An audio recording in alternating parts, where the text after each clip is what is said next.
और नेत्र बंद कर कर देखा तो क्या देखा कि देवर्षि नारद ने रुद्राक्ष की माला को भूमि पर पटक दिया था, जिसको नंदी ने उठा लिया था, जिसको नंदी ने उठाया।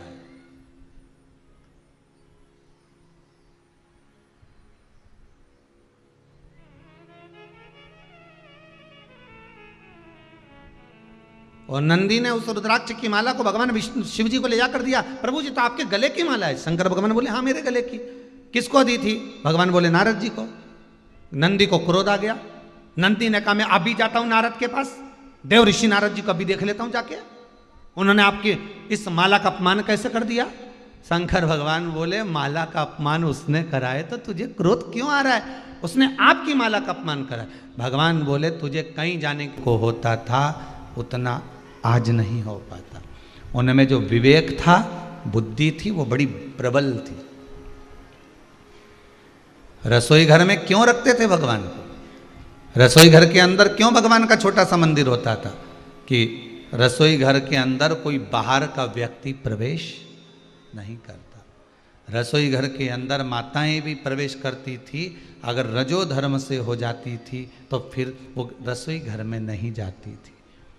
पहले की माताओं में, पहले के लोगों में कितना विवेक था कि रसोई घर में नारी अगर अशुद्ध हो गई तो प्रवेश नहीं करेगी, बाहर का व्यक्ति प्रवेश नहीं करेगा, कोई रसोई घर के अंदर नहीं जाएगा।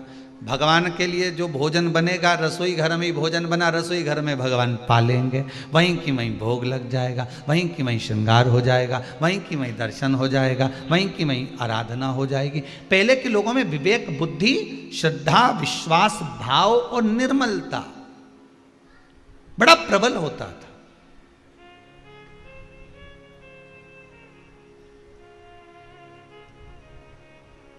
दुनिया के लोग भले उनको कुछ भी कर दें, पुराने समय की माताएं जब जब बाजार जाती थी पैसे को लेके जाती, पल्लू में बांध के ले जाती थी, तुरंत पल्लू में बांधा और ले गई। और आज के जमाने की माताएं कहाँ में ले जाती हैं? पर्स के अंदर। क्या उनके यहाँ झोला नहीं था जो पल्लू में बांध के जाती थी? अरे मुंह से तो बोलो, सब जितने आस्था पर कथा सुन रहे सब बोलो। उनके यहाँ क्या झोला नहीं था? उनके यहाँ क्या पर्स नहीं था? बैग नहीं था? सब था, पर पल्लू में बांध कर ले जाती थी। कारण क्या था?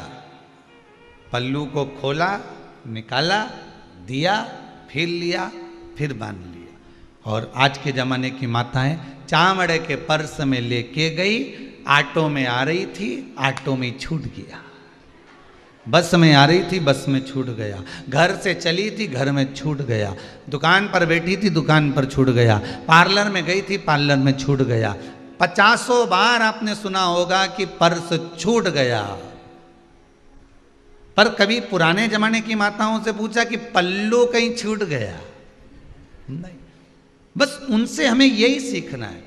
चामड़े के पर्स में रुपया रखोगे कहीं छूट जाएगा, चामड़े के इस शरीर में भजन को रखोगे तो ये शरीर यहीं छूट जाएगा, आत्मा के पल्लू में बांध कर रखोगे तो परमात्मा तक पहुंच जाएगा।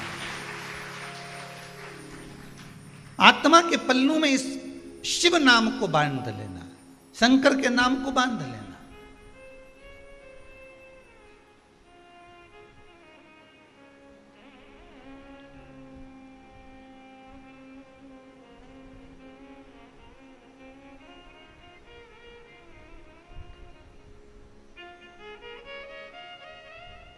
अरे वास्तु पूजन अगर आपने करवाया होगा, वास्तु शास्त्र कहता है, कभी आपने ध्यान दिया होगा, जब किसी प्लाट का पूजन होता है, वास्तु शास्त्र, जब किसी प्लाट का पूजन होता है कि यहां पर हमको मकान बनाना है, या हमको दुकान बनाना है, या हमको बंगला बनाना है, या हमको हमारा फार्म हाउस बनाना है, तो प्लाट का पूजन होता है कि नहीं होता? अरे बोलो तो जम के होता है कि इसका हमें भूमि पूजन कराना है। तुम पंडित जी को लेकर गए, पंडित जी ब्राह्मण देवता, हे प्रभु आप आओ पूजन कराओ। पंडित जी ने सामग्री लिखी, रोली चावल मोली हल्दी सामान सब लिख दिया, उसमें उन्होंने लिखा भी सब सामान, उसमें कलश भी लिखा, श्रीफल भी लिखा, साथ में ये भी कहा कि 5 ईंट भी लेकर आना, ईंट वहां पूजन होना है उसको भी लेकर आना। ब्राह्मण देवता ने पूजन भी कराया, पूजन भी आपने किया, दक्षिणा भी दी, प्रेमवश आशीर्वाद भी मिला ब्राह्मण देवता का, सब कुछ हुआ।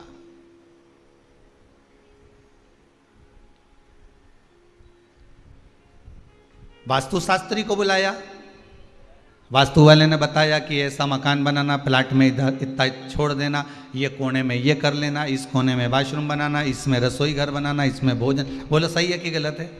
जितनी कथा सुन रहे हो आस्था पर, सब ध्यान से सुनना कथा को। रुद्राक्ष शिव महापुराण की कथा चल रही है खामगांव वालों की, बहुत ध्यान से सुनिए हमारा। एक एक चीज वास्तु के हिसाब से बनाई, सारा सामान वास्तु के हिसाब से बनाया। फिर मकान में, दुकान में, बंगले में ऐसी कौन सी कमी रह गई कि ना तो शांति है, ना लक्ष्मी टिक रही है, जो देखो बड़बड़ करे, क्रोध करे, चिड़चिड़ करे, जरा जरा से बच्चे नहीं सुने, बहुएं हमारे कहने में नहीं चले, बेटा बेटी हमारे कहने में नहीं चले। जब तुमने पूरा वास्तु के हिसाब से बंगला बनाया, तुमने सब कुछ देखकर बनाया, पूजन अर्चना आराधना, यहाँ तक कि सब कुछ अपन ने अच्छा करा, गृह प्रवेश भी अच्छा करा, सारा विधान अच्छा हुआ, फिर कारण क्या रह गया?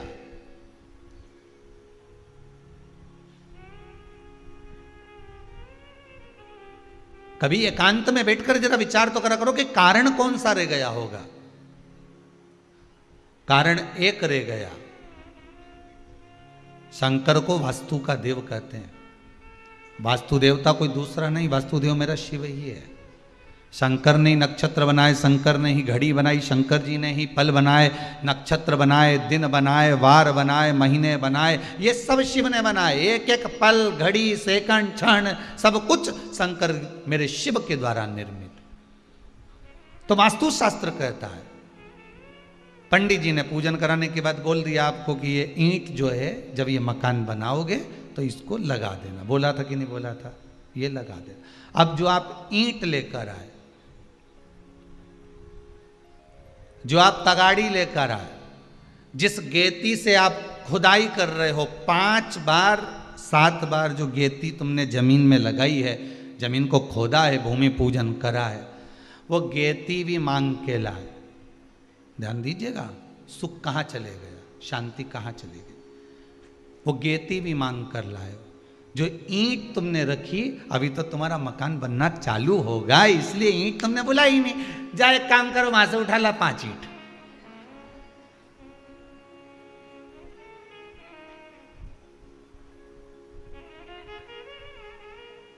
बच्चे कह भी देते हैं, दादी चोरी कर रही हो। दादी बोलती कहीं नहीं, अपना बनेगा तो हम 5 ईंट अपन दे देंगे। अब ईमानदारी से बोलो, 5 ईंट किस किस ने लौटाई वापिस? एक ने भी लौटाई नहीं लौटाई। तो वो जो 5 ईंट तुम दूसरे के यहाँ से बिना पूछे, बिना ताछे बस उठा कर लिया है और वास्तु पूजन के अनुसार तुमने रख दिया, मकान में उसको लगवा दिया, संभाल संभाल के रखी।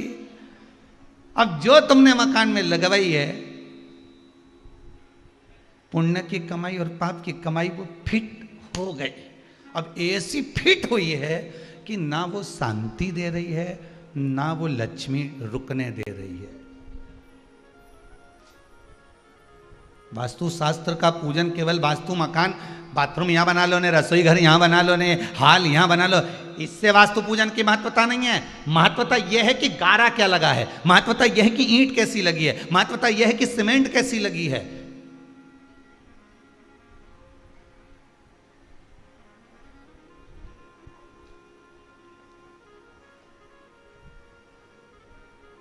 महत्वता वो देखिए।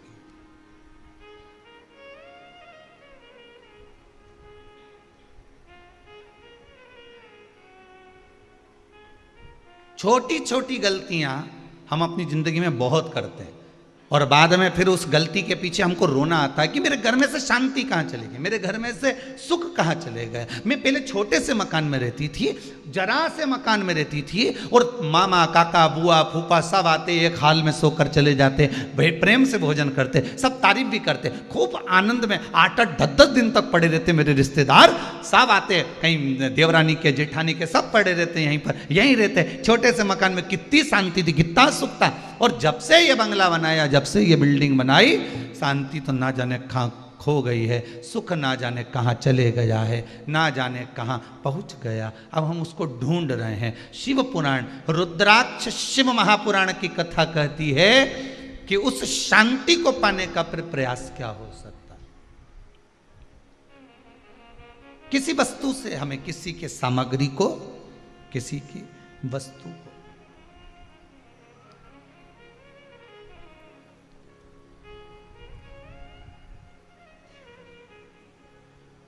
क्यों लेकर आए हम किसी की बेकार वस्तु को लेकर आ भी गए, और उस बेकार वस्तु को ले जाकर हम लेकर आ गए और हमने उसका प्रयोग कर लिया। कहीं हमें वो अशांति उत्पन्न ना कर दे।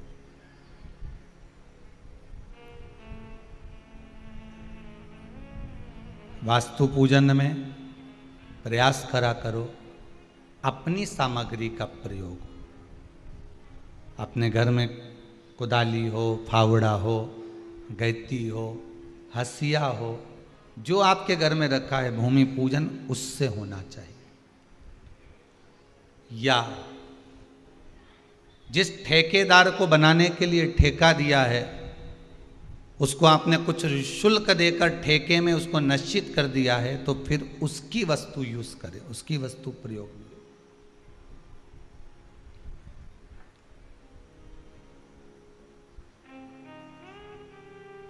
नहीं ईंट, 5 कंकर रख लो, वही कंकर बाद में आप भले दीवार में चुनवा दीजिए, पर प्रयोग।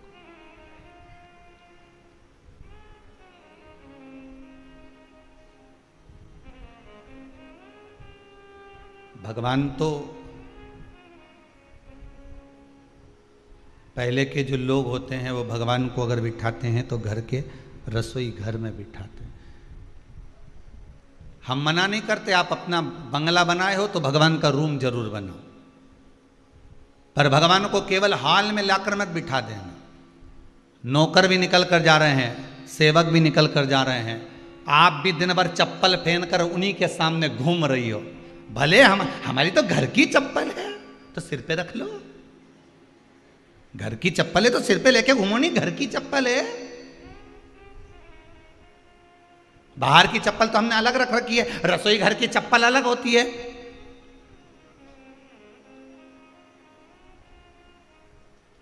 चप्पल तो चप्पल ही होती है। अरे बोलो तो जम के जरा। नहीं तुम एक काम करो, जो मांग का जो वो बेंदा होता है नहीं, टीका, उसको पाँव में पहन ले और पाँव की चप्पल के सिर पे पहन ले, ऐसे कान में लटका ले दो।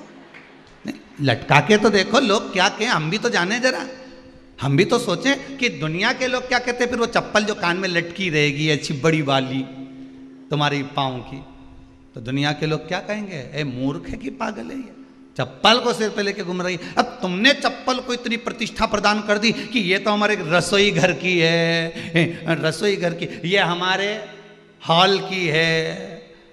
तो फिर एक काम करना, वसीयत में लिख जरूर देना कि अंतिम समय में मैं जब मरूं तो हमारी चप्पल जरूर पिना देना।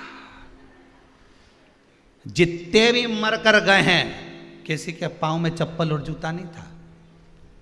और कब तक काया को संवारोगी री जी हो, कब तक? जोर जवानी ढलक जाएगी, बचपन गया जवानी गई अधेड़ी गई बुढ़ापा आ गया, कब तक संवारोगे?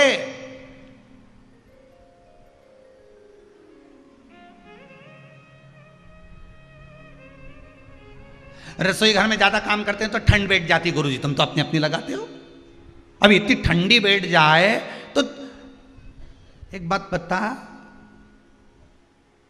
आज से 10 साल पहले तेरे को ठंडी नहीं बैठी, 8 साल पहले ठंडी नहीं बैठी, 5 साल पहले ठंडी नहीं बैठी। जैसा इस शरीर को बनाओगे वैसा ये शरीर बनता है। रात्रि को तुम्हारी आदत हो गई कि 3 बजे तुम्हें नींद खुलेगी तो तुम्हें कोई अलार्म नहीं लगाएगा। 1-2 बार अगर तुम्हारी 3 बजे नींद खुल गई तो चौथे दिन से 3 बजे खुलेगी। भले वो पेट दुखने लगे, भले तुमको कहीं जाना पड़े, पर आधी रात को अगर तुम्हारा 2 दिन नियम हो गया कि ये शरीर 3 बजे 2:45 बजे बस नींद खुले, फिर तो वो खुल के मानेगी। चाहे तुम कितनी करवट बदलो, भले तुम फिर उसके बाद सो जाओ, पर वो खुलेगी जरूर, ये पक्का, क्योंकि शरीर की आदत हो गई।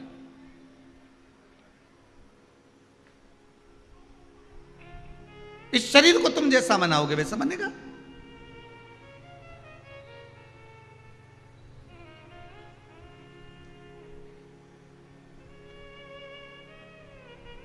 वो वाली बात याद कर लो थोड़ा सा।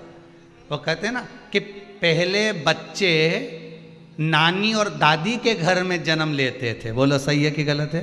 पुराने समय में बच्चे या तो नानी के घर में जन्म लेते थे या दादी के घर में जन्म लेते थे। इसलिए बच्चों का जो प्रेम होता था वो नानी और दादी से ज्यादा होता था। इसलिए गर्मी की छुट्टी में बच्चे तुरंत दौड़ के नानी दादी के घर चले जाते थे। हम तो नानी के घर जा रहे हैं। जो बच्चा जहां जन्म लेता है उसका प्रेम वहां ज्यादा रहता है। नानी के घर में जन्म लिया तो नानी के परिवार वालों से प्रेम ज्यादा रहेगा, दादी के घर में जन्म लिया तो दादी के परिवार वालों से प्रेम ज्यादा रहेगा। जहां बच्चे की नाल कटती है उसका प्रेम, उसका स्नेह वहां ज्यादा रहता है। आज के बच्चे हॉस्पिटल में जन्म लेते हैं, इसलिए डॉक्टर सिस्टर से प्रेम ज्यादा रहता है।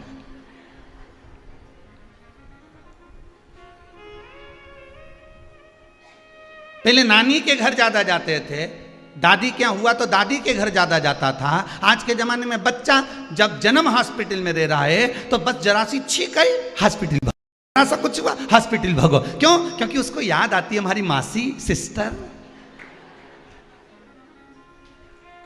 हमारा नाना जी डॉक्टर, इनकी घनी याद आए। जब तक महीने भर में, 1.5 महीने में, 2 महीने में एक आध बार क्लिनिक हॉस्पिटल नहीं चले जाए, बच्चों की आदत होती है। तुम घर की दवाई वगैरह सब दे लो पर ठीक नहीं होगा, परंतु जैसे ही तुम डॉक्टर की सीढ़ी पे चढ़े, हॉस्पिटल पहुंचे, उसने केवल हाथ लगाया और कहीं नहीं, जो दवाई तुम दे रहे थे वही दवाई दी, उसके बाद ठीक हो गया, क्योंकि वो नाना जी से मिल ही आया, ने मौसी उसको छू ली, बस वो ठीक। और ऐसा केवल बच्चों के साथ नहीं, तुम्हारे साथ भी होता है। जब तक तुम्हारा 500 रुपया 1000 रुपया डॉक्टर में नहीं लग जाए नहीं, तब तक तुम्हारी सर्दी ठीक हो ही नहीं। और यूं तो तुम सर्दी ठीक हो जाती, पर तुम्हारे को मामा मौसी की घर भी तो जाना है, उनके यहाँ भी तो जाके मिलो, प्रेम तो मिले। शरीर को जैसा बनाओगे शरीर वैसा बनता है, वैसा शरीर बनेगा। अब चप्पल तुम भले पाँव में पहन लो रसोई घर में,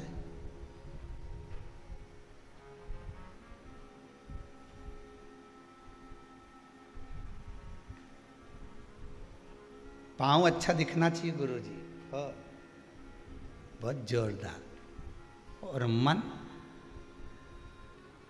नर कपड़न से डरत है और नरक पड़न से ना है। कपड़े में दाग लग जाए तो नहीं पहनूं, में पीला कलर बहुत सारा लग गया हो, यहाँ इतना जो बाजू बाजू है ना, हमारी बनियान ना जाने कहाँ गला दी, किस कपड़े के साथ गला दी, वो एक बाजू मेरी इतनी इतनी पीली हो गई, मैं नहीं पहनूं। जा, कपड़े में दाग लग गया तो कपड़ा छोड़ दिया,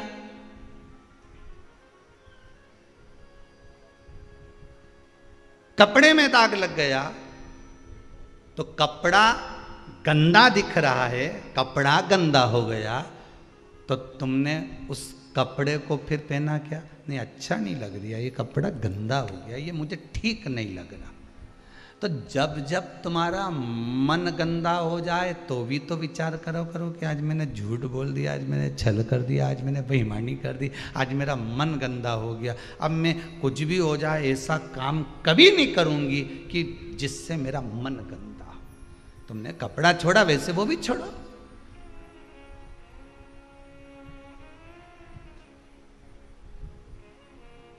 नर कपड़न से डरते और नरक पड़न से नाय। आज कपड़ों से डर लग रहा है कि कपड़ा गंदा हो जाएगा, पर मन गंदा हो गया तो परमात्मा के पास कैसे जाएगा, ये भी तो विचार कर।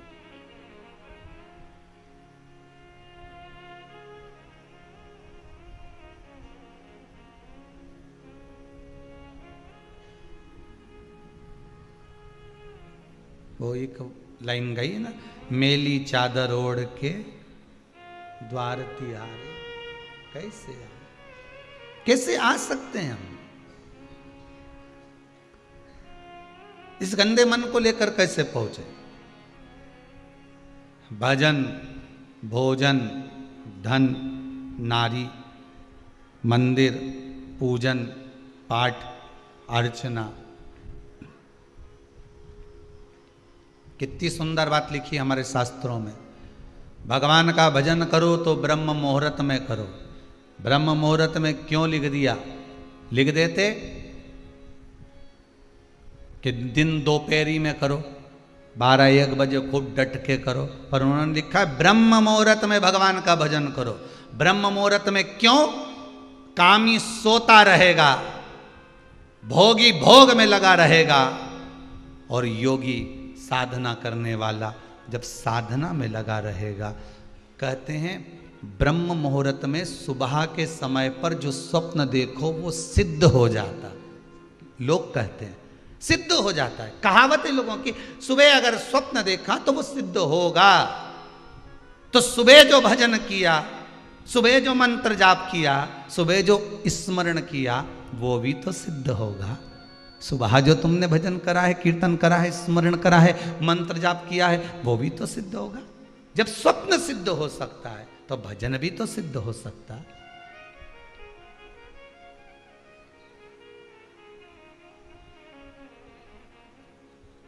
12 बजे से पहले नींद नहीं आए, 8 बजे से पहले बकासी नहीं उड़े। वो तो जब आवाज आए या कमरा में कहीं की रोशनी आ जाए, थोड़ी सी रोशनी, तब आंख खोले तो भी पड़ोसी को उठा रही, तुम्हारी अम्मा उठ गई शायद, देख क्या तुम जा, और देखना मम्मी ने चाय बना दी हो तो लिया ना हो। वो बेरू गया चाय लेने,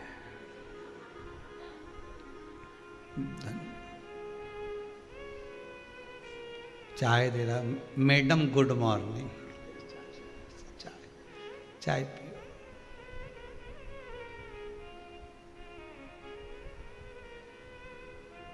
एक बार जैसे चाय लेने ऐसे गया, एक बार सवेरे जल्दी उठ के चाय खुद बना लेता और मम्मी के कमरे में लेके जाता, आज मम्मी चाय तुम्हारे लिए बनाई है। तब माँ प्रसन्न हो जाती कि मेरा बेटा मेरे लिए चाय बना कर लाए। तब आनंद की अनुभूति होती, तब चिदानंद वृत्ति में कोई सुख का अनुभव हो जाता।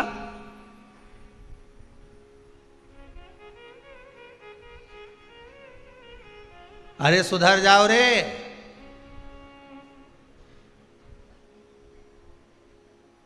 अभी भी मौका है, कहीं नहीं बिगड़ा।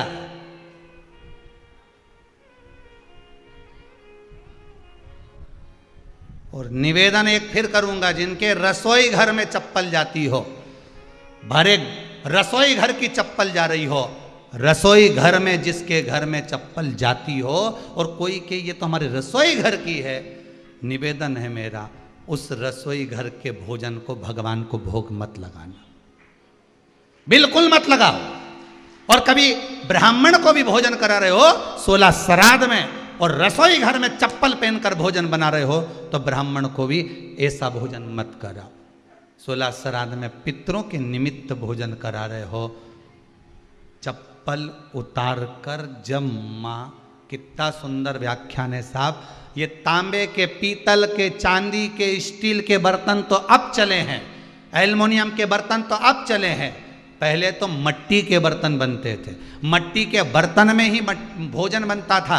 जगन्नाथपुरी में जाकर देखिए, जगदीश में जाकर देखिए, जगन्नाथपुरी में मट्टी के हंडे में भोजन तैयार होता है, मट्टी के हंडे में भोजन बनाया जाता है। तो कहा अगर आज के कली काल में मट्टी के हंडे नहीं है, मट्टी के बर्तन नहीं है, तो कम से कम मट्टी से तुम तो जुड़े रहो। तुम्हारा पांव जब मट्टी पर पड़ेगा, पत्थर पर पड़ेगा, तो उसका थोड़ा सा अंश उस भोजन में जाएगा, तो व्यक्ति बीमार नहीं पड़ेगा। इसलिए उस तत्व को जोड़ो, भूमि तत्व को शरीर से जुड़ा होना चाहिए।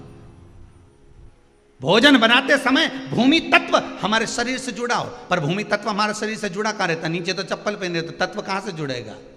अब क्या स्वाद नहीं आ रहा, तो स्वाद कहाँ से आएगा? भूमि तत्व। भगवान ने भी मिट्टी को खाया है, मेरे ठाकुर भी मिट्टी को खा गए, ब्रज की रज को खा गए, कि इसमें स्वाद क्या है उसको जानने के लिए। तो किसी ने ठाकुर जी से पूछ लिया, ये तो बताओ कि तुम मिट्टी क्यों खाए, मिट्टी खाने का कारण क्या था? तो मेरे ठाकुर जी, मेरे द्वारकानाथ ने कह दिया, मिट्टी मैंने इसलिए पाई थी कि मैं जानना चाहता था कि जानकी जी जिस मिट्टी से जन्मी उसी मिट्टी में समा गई, तो जानकी जी ने इस मिट्टी को, इस भूमि को, इस पृथ्वी को पसंद क्यों करा? जन्म लेने के लिए भी और समाने के लिए भी। आखिर इस मिट्टी में, इस भूमि में है क्या? मैं उसको जानने के लिए भक्षण करा हूं, उसको पाने के लिए मैंने पाया। तब समझ में आया कि ये संसार में कुछ नहीं है, एक दिन ये मिट्टी की काया मिट्टी में ही मिल जाना।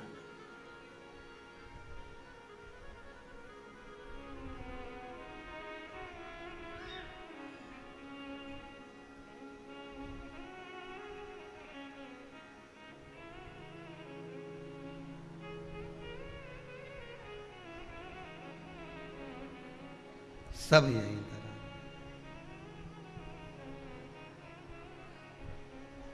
अब तत्व देखिए, तत्व देखिएगा।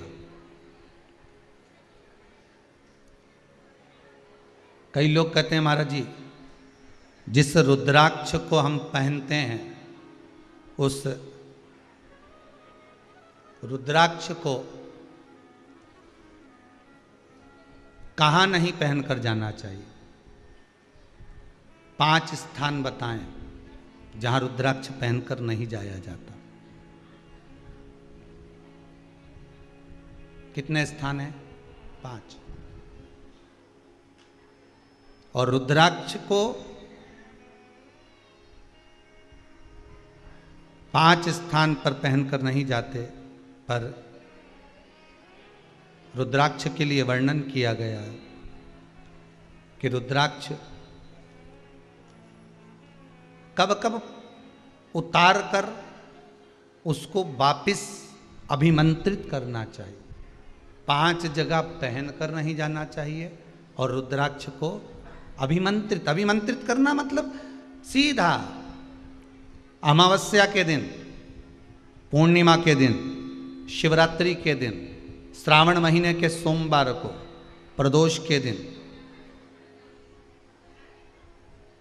ये दिन आपके शरीर में जहां पर भी रुद्राक्ष है, आपके गले में अगर आप रुद्राक्ष पहने हो, आपके हस्त कमल में आप रुद्राक्ष पहने हो, आपने अपने पास में कहीं रुद्राक्ष रख रखा है, तो उस रुद्राक्ष को अमावस्या, पूर्णिमा, शिवरात्रि या श्रावण का सोमवार या प्रदोष आदि, इस दिन उस रुद्राक्ष को एक बार दूध में धोने के बाद उसमें थोड़ा सा सरसों का तेल अवश्य लगाना चाहिए। क्या होगा उससे? उससे होगा क्या? शिव महापुराण की कथा कहती है, महाराज रुद्राक्ष को दूध में धोने के बाद, स्नान कराने के बाद जल से स्नान कराया, थोड़ा सा सरसों का तेल लगा दिया। महाराज क्या मिलता है उससे? तो कहा उस रुद्राक्ष में बल प्राप्त होता। कौन सा बल? जो शरीर के अंदर बीमारियां बढ़ती हैं, उस बीमारी को वो रुद्राक्ष धीरे धीरे समाप्त करना प्रारंभ कर देता है। पर एक और चीज याद रखना, जिस रुद्राक्ष के पानी को आप बीमारी के समय पर गलाकर पीते हो, उसमें सरसों का तेल नहीं लगाना।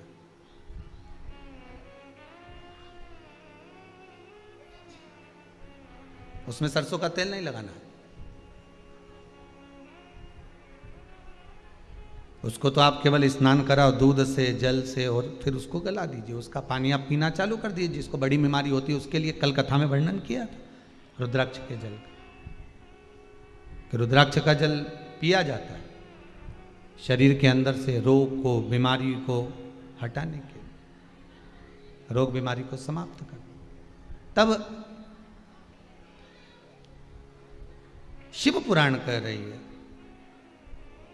अमावस्या, एक तिथि कोई सी भी मान लो, हम ये नहीं कहेंगे कि आप अमावस्या आए तो उस पर भी आप बिल्कुल स्नान कराओ, पूर्णिमा आए तो उस पर भी नहीं, नहीं। आप तो कोई एक तिथि, आपको लग रहा है कि मेरा रुद्राक्ष बल कम दे रहा है, मेरे रुद्राक्ष में बल की कमी हो रही है, तो फिर उसके लिए कहा कि आप अमावस्या को भी स्नान करा लो, पूर्णिमा को भी करा लो, सरसों का थोड़ा सा तेल उसमें अवश्य लगा।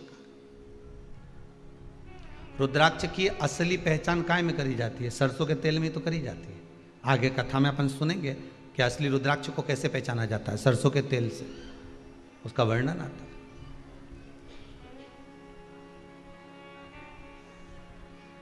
उसमें बल की प्रबलता आ जाती है। 5 स्थान बता दिए, 5 जगह बता दी, 5 स्थान निश्चित कर दिए जहां पर रुद्राक्ष को पहनकर नहीं जाना। पहला, किसी की मृत्यु वाली जगह पर। दूसरा, जहां पर बच्चे का जन्म हुआ हो।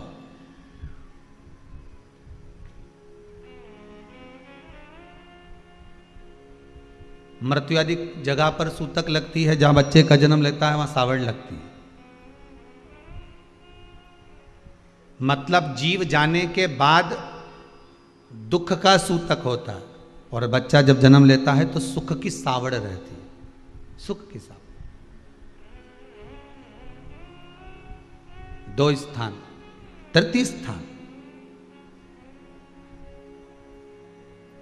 तीसरा स्थान दिया जहां पर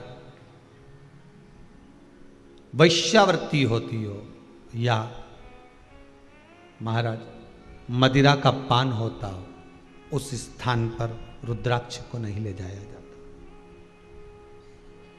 चौथा स्थान रुद्राक्ष के लिए कहा गया, जिस स्थान पर आपको ज्ञात नहीं है और आपको लगता है कि ये स्थान अज्ञात है, यहाँ पर कई जगह पर कुछ जीवों की हत्या हुई है या किसी जीव को नष्ट किया गया है, उस स्थान पर रुद्राक्ष को नहीं ले जाना चाहिए।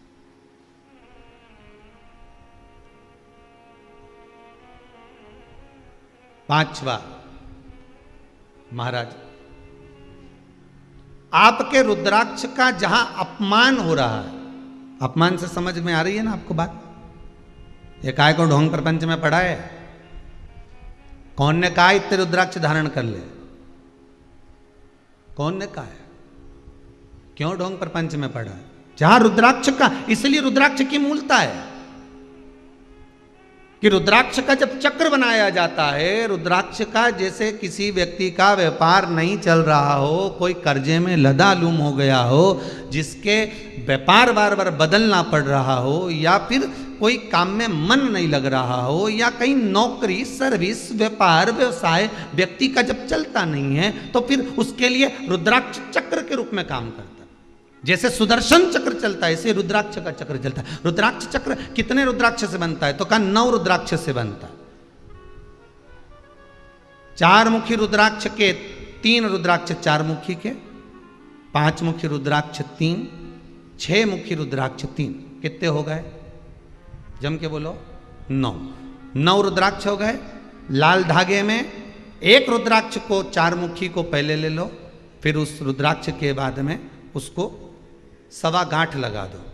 1.25 गांठ लगाई धागे में, फिर 5 मुखी रुद्राक्ष, फिर 1.25 गांठ, फिर 6 मुखी रुद्राक्ष, फिर 1.25 गांठ, फिर 4 मुखी रुद्राक्ष, फिर 5 मुखी, फिर 6 मुखी, सवा गांठ लगाकर चक्र तैयार कर लिया जाता है। और उस चक्र को तैयार कर कर व्यक्ति शिव मंदिर में ले जाकर शंकर जी के उस शिवलिंग पर रखकर चढ़ाकर भगवान शंकर को केवल 3 वस्तुएं समर्पित कर दे। पहला धतूरा, दूसरा बेर, बेर मतलब बोर जो खाते हैं बेर, तीसरा काली तिल, ये शंकर जी को समर्पित कर दे, स्नान कराए, वापिस उस रुद्राक्ष को लेकर आ जाए और अपने गले में धारण कर ले। ऐसा कौन सा काम है जो कार्य सफल नहीं होता होगा? व्यापार भी होगा, व्यवसाय भी होगा और सर्विस भी लगे। बस उस चक्र को, शिव का जो चक्र है, सबसे पहले सुदर्शन चक्र था ही किसका? आपको पहले भी कथा में कहा कि सुदर्शन चक्र किसका था? भगवान विष्णु को तो बाद में मिला जब उन्होंने कमल के पुष्प समर्पित करे। और कमल के पुष्प जब समर्पित करे और कमल का पुष्प कम पड़ गया, तब भगवान विष्णु ने अपना एक नेत्र निकालकर भगवान शंकर को समर्पित करा। तब भगवान त्रिनेत्रधारी हो गए।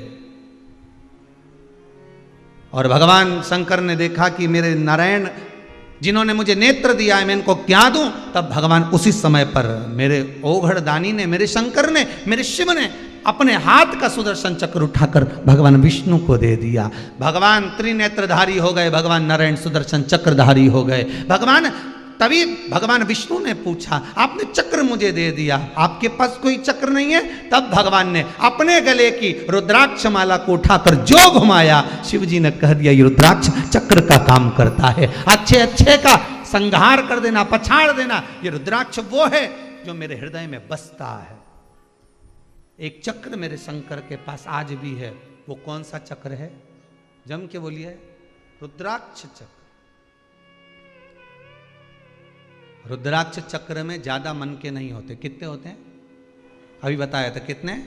मात्र 9। 3 4 मुखी के, 3 5 मुखी के, 3 6 मुखी।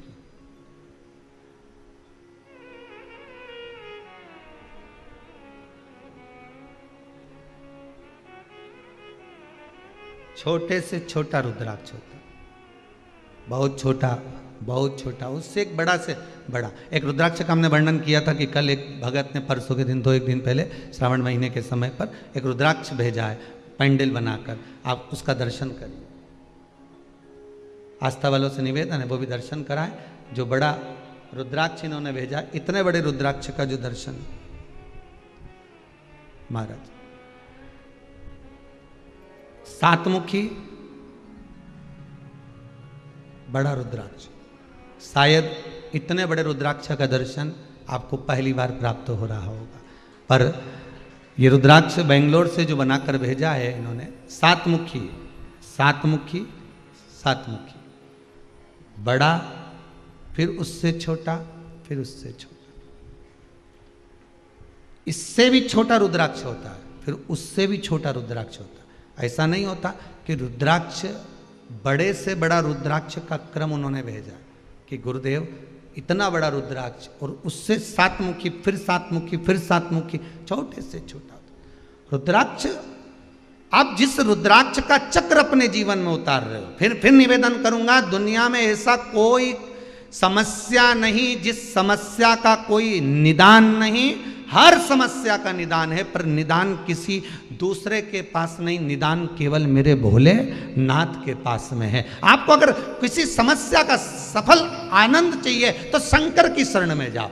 आपको सीहोर आने की भी जरूरत नहीं है, आपको हमसे मिलने की जरूरत नहीं है, आपको पंडित प्रदीप मिश्रा के पास नहीं आना, आपको किसी बाबा जोगी के पास नहीं जाना, आपको किसी के बेल भभूति लेने नहीं जाना, आपको तो शिव के पास जाना। जो शंकर की वस्तु है उसको स्वीकार करो, बस शंकर की वस्तु को स्वीकारिए।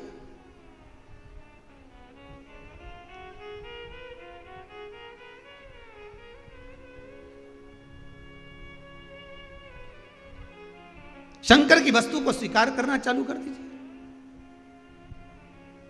अरे भाई, शिव महापुराण की कथा तो यहां तक कहती है, यहां तक वर्णन कर रही है, जिस व्यक्ति की नौकरी नहीं लगती, सर्विस नहीं लगती, हर जगह पर अप्लाई कर रहा है, बार बार इंटरव्यू देने जा रहा है, लगातार उसको अगर सफलता प्राप्ति नहीं हो रही है तो धतूरा ढूंढो। धतूरा कहीं बाजार में नहीं मिलेगा, किसी वृक्ष से धतूरा तोड़ लिया, कुछ मत चढ़ा, तू शंकर जी के मंदिर में जाकर तेरा नाम और गोत्र बोल और शिव जी को धतूरा चढ़ाना चालू कर दे और बाबा से विनती कर, धतूरा चढ़ाना चालू कर। अब धतूरा कोई बहुत कीमती होता है क्या? बहुत पैसे का मिलेगा क्या? कहीं पे मिल जाएगा। धतूरा तोड़ और चढ़ा शंकर जी को। रोज नियम बना ले कि एक धतूरा मैं शंकर जी को चढ़ाऊंगा, प्रतिदिन चढ़ाऊंगा, शिव जी से जाकर निवेदन करूंगा प्रतिदिन। शंकर जी की प्रिय वस्तु में धतूरा, बेलपत्र आदि कादि की तो है, क्या है? चढ़ा रोज एक धतूरा, फिर वही धतूरा जिसके यहां तू इंटरव्यू देने जा रहा है उसी के सिर पे चढ़ गया। जो तूने शिव जी के चढ़ाया वही धतूरा वहां चढ़ा है, तू क्यों चिंता करता है? हमारे साथ हैं भोलेनाथ जी, किस बात की चिंता, किस बात की चिंता करता? चरण में रख दिया जब माथ जी, किस बात की चिंता? तेरे भोले को रहती है तेरी हर बात की चिंता। जम के बोलिए, तेरे भोले को रहती है तेरी हर बात की चिंता। हमारे साथ हैं भोलेनाथ जी, किस बात की चिंता? चरण में रख दिया जब माथ तो किस बात की चिंता? फिर क्यों सोचना?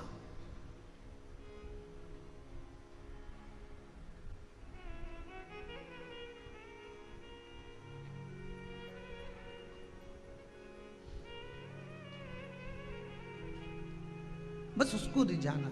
कैसे रिझाऊं भोलानाथ मैं तुमको, कैसे रिझाऊं रे, कैसे रिझाऊं भोलानाथ मैं तुमको, कैसे रिझाऊं रे, ओ कैसे रिझाऊं भोलानाथ मैं तुमको, कैसे रिझाऊं रे, कैसे रिझाऊं भोलानाथ मैं तुम्हें। भाव से गए, कैसे रिझाऊं रे। अरे तांबा का हंडा में जल भर लाई, तांबा का हंडा भाव से प्रेम से, ओ तांबा का हंडा में जल भर लाई, तांबा का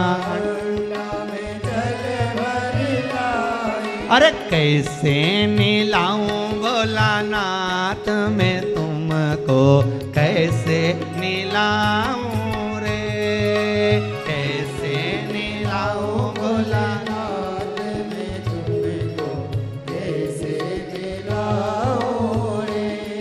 अरे कैसे मनाऊं भोलानाथ मैं तुमको, कैसे मनाऊं रे, कैसे मनाऊं भोलेनाथ मैं तुमको, कैसे मनाऊं रे। आओ से हो।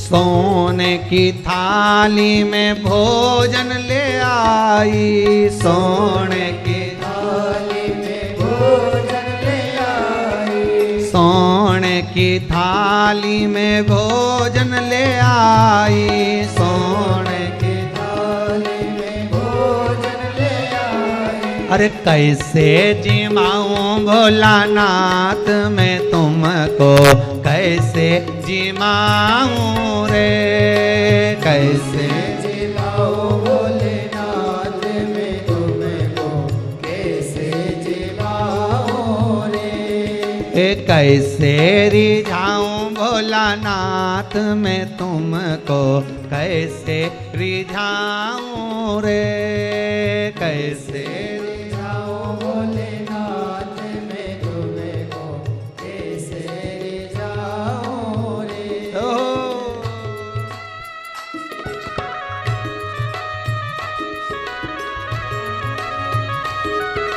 हरि बोल।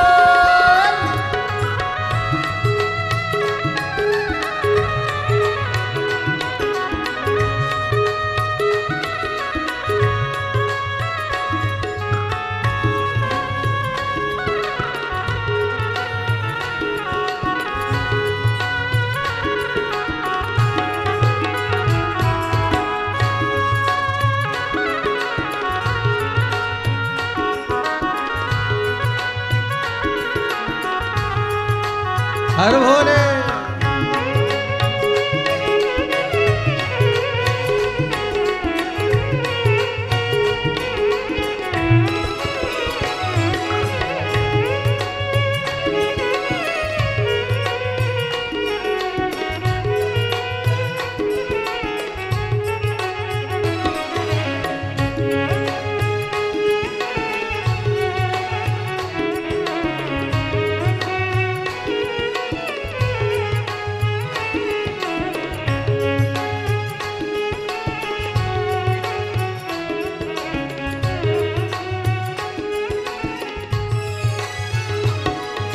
सोने की झारी में गंगा जल लाई, सोने की झारी में गंगा जल लाई, सोने की झारी में गंगा जल लाई, सोने की झारी में गंगा जल लाई। कैसे पिलाऊं भोलानाथ मैं तुमको, कैसे पिलाऊं रे, कैसे पिलाऊं भोलानाथ मैं तुमको, कैसे पिलाऊं रे।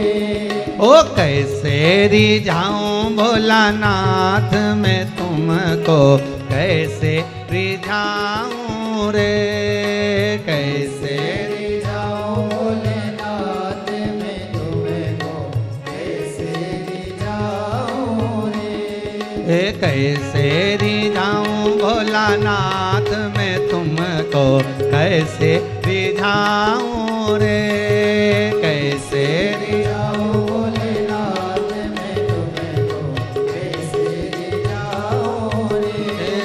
कैसे रिझाऊं भोलानाथ मैं तुमको, कैसे रिझाऊं रे, कैसे रिझाऊं भोलेनाथ मैं तुमको, कैसे रिझाऊं रे। हर हर महादेव। हे शंभु, हे औघड़ी त्रिकालदर्शी, हम रिझाएं कैसे तुझको। माना समस्या बड़ी है, दुख भी बड़ा, कष्ट बहुत है, तकलीफ भी बहुत है, पर समस्या अगर विकट है तो महादेव भी तो निकट है, शिव भी तो करीब में है अपने।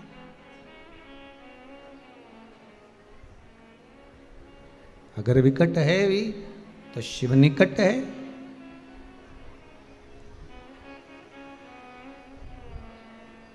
रुद्राक्ष चक्र को बनाना सीख गए सब लोग। रुद्राक्ष चक्र को बनाने के लिए कौन कौन से रुद्राक्ष होना चाहिए? जम के बोलो। 4 मुखी, 5 मुखी, 6 मुखी। कितने कितने होना चाहिए? 3-3। क्रम क्या होना चाहिए? 4, फिर 1.25 गांठ, फिर 5, फिर 1.25 गांठ, फिर 6, फिर 4, फिर 1.25 गांठ, फिर 5, फिर 6।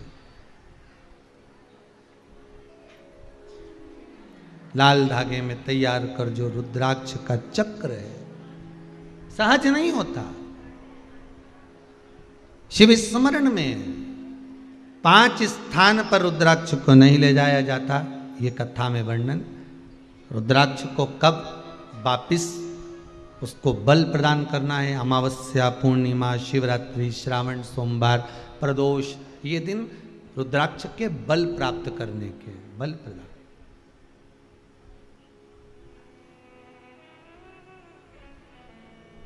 शिव पुराण कह रही है शिवरात्रि, यहां रुद्राक्ष शिव पुराण कह रही है। तो प्रयास करिएगा, भजन भोजन धन और नारी पर्दे में रहे। जितने पर्दे में रहेंगे उतना सुख मिलेगा। हम जितने भजन को कर रहे हैं, जिस स्मरण को कर रहे हैं, उसको गुप्त रखकर करोगे तो ज्यादा आनंद आएगा। उसको गुप्त रखकर करिए, आपको आनंद की अनुभूति होगी। आप अपने भजन को कभी मत बताओ किसी को कि मैं 2 घंटे मंदिर जाती हूँ, कि मैं 4 घंटे तक पाठ करती हूँ, कि मैं स्मरण करती हूँ, कि मैं 3 घंटे तक ये कार्य करती हूँ। आप अपना कार्य गिनाओ, पर भगवान की सेवा मत गिनाओ। हमें भगवान की सेवा कभी नहीं गिना। भगवान को जो दान किया, ब्राह्मण को जो दान दिया, गौ माता को जो दान दिया, बहन बेटी को जो दान दिया, कभी मत बोलना कि हमने इतना दिया। नहीं नहीं, वो तो देने वाला भोलेनाथ, लेने वाला भोलेनाथ, वो दे रहा है, इसलिए हम भी दोनों हाथों से दे रहे हैं। जीवन का क्या ठिकाना है, आज है कल नहीं, सब धरा की धरा रह जाएगा। एसी का रूम ने, डनलप का गद्दा ने, अलमारी में कपड़ा, बोलो तो जी सही है कि गलत है, सब पड़ा रह जाए, कौन देखे जाए। और तुम्हारा कपड़ा भी कोई नहीं पहनेगा, ईमानदारी की तो बात ही है। कौन पहनेगा?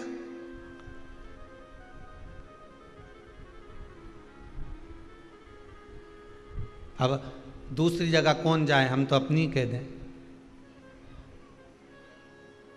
जब पूज्य पिताजी देवलोक गमन हुए तो उनके कपड़े भी तो अलमारी में धरे रही है, बोलो सही है कि गलत? दूसरी किसको कहने जाओगे? वो कपड़े रखे,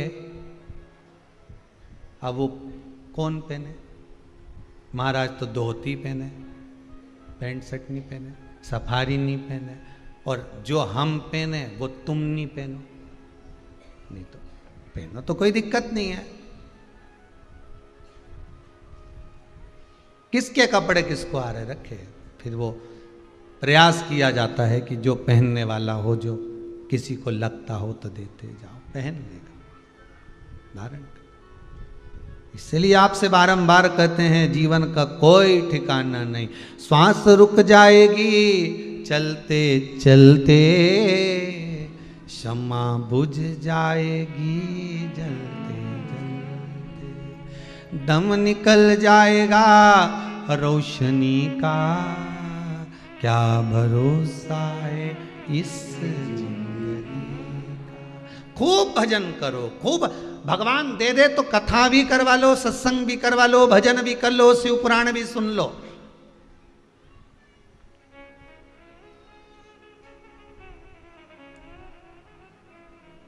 तुम्हारे जाने के बाद तुम्हारे घर के लोग बाद में कहेंगे कि हमको उनकी स्मृति में कथा करवा। नहीं नहीं, तुम खुद कर लो और के चले जाओ, बहू को सुन ले दीजिए हमारी स्मृति, अच्छे से लिख ले। हम जाएं उसके बाद भले कुछ मत करना, पर जीते जी हमको तेरा कथा शिव पुराण करा लेने दे, रसगुल्ला प्रेम से खा लेने दे, दोनों हाथों से दान पुण्य करने दे, अपनी जिंदगी मस्त जियो। फिर कहेंगे जितना कमाओ तुम, मना नहीं है, कमाने के बाद तुम्हारे हाथों से दान नहीं होता, मत करो। तुम्हारे हाथों से किसी से दिया नहीं जाए, मत दो। तुम्हारे हाथों से कोई धर्म नहीं हो, मत करो। पर निवेदन है, जितना कमा रहे हो अपने ऊपर खर्च तो करो। एफडी बनवा लो, एफडी बनवाओ, बीमे में जमा करते जाओ। मरने के बाद बीमा किसको मिलेगा? तुझे ऊपर कोई देने आएगा? बीमा पक गया है, 12 लाख रुपए तुम्हें मिल रहा है, ऊपर कोई कहने आएगा? बीमा वाला बोलने आएगा ऊपर कि 12 लाख तुम्हें बीमे के मिले, जाओ नीचे जाके तुम बढ़िया फ्रिज मिरीज खरीद लो। ने 2-4 आइसक्रीम खा लो, कौन मौका देगा? और ऊपर जाके तो बोलना भी मत कि हमारा 10,000 का बीमा था कि 5,000 का, सुनेगा ही नहीं, डायरेक्ट बोलेगा वो पाड़ा पे बैठा हुआ मुछंदर जोरदार, और हाथ में गदा, और पीछे पाड़ा की पूंछ से अपन बंधे, और दोचता ले जाएगा। ये सब भयंकर गरुड़ पुराण में लिखा है। खूब मारता मारता ले जाएगा, खूब जोरदार। और तुम चिल्लाओगे कि हमारा तो 10 लाख का बीमा है, तो क्या वो बीमा तेरे परिवार के काम आएगा? शिव पुराण का बीमा करा लेती तो ऊपर काम आता। बीमा तो ये है।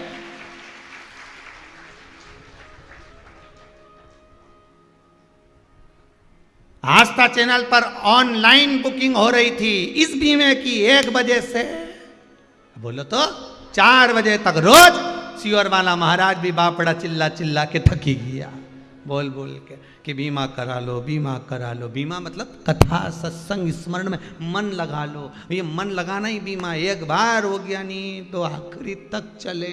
इसकी रकम भी बढ़े, इसकी भी बढ़े, बाकी की किसी की रकम घटे, दान पुण्य भजन की रकम घटे, इसकी बढ़े। शंकर को दिया कभी नहीं घटता, शिव महापुराण में किया कभी नहीं घटता, शंकर के अनुमोदन में स्मरण में किया कभी नहीं घटता, इसका बढ़ता है। इसलिए बढ़ रहा है, रकम बढ़ रही। तो जितने लोग शिव पुराण की कथा सुन रहे हो, तुम घबराना मत ही न, कहीं नहीं हो। अपन तो पाड़ा की पूंछ से भी बन के नहीं जाए, अपन तो जोरदार जाएंगे। बीमा जोरदार है, कहीं कर लिया। बीमा बड़ा अच्छा नहीं जो।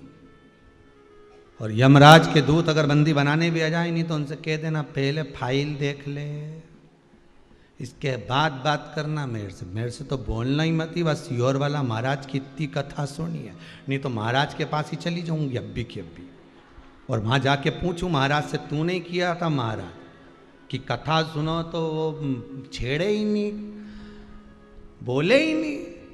अकाल मृत्यु वो मरे जो काम करे, चंडाल का काल उसका क्या बिगाड़े, जो भक्त हो महाकाल का। तू नहीं बोला था सियोर वाला महाराज जी? बोल देना तुम तो सियोर वाला महाराज जी से कि मैं जाऊं अभी की अभी। हमराज से कहते ना अभी जाऊं मैं सियोर, 2 मिनट नहीं लगे महाराज, अभी पहुंची। और मैं ही बात करूं महाराज जी से कि तुमने कहा था कि ये कुछ नहीं बिगाड़ेगा यमराज भी, क्योंकि तुमने शंकर की कथा सुनी है, तो फिर ये कैसे आ गया, ये तू आया कैसे मेरे दरवाजे पर? तो फिर यमराज भी कह देगा जी मैं तो कहीं नहीं, मैं तो देखने आया था।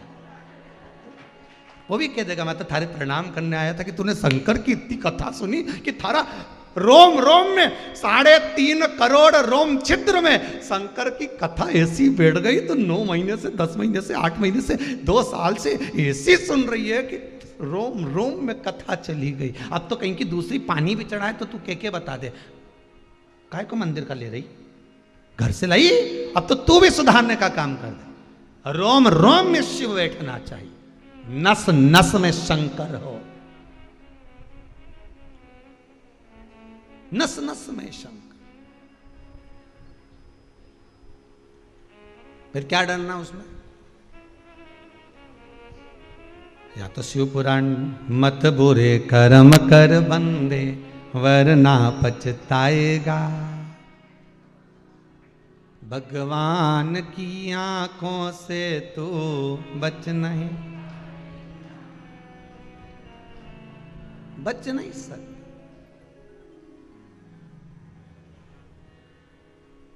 नए कपड़े की प्रसन्नता इस मन को 1 दिन की रहती है। बोलो सही है कि गलत है?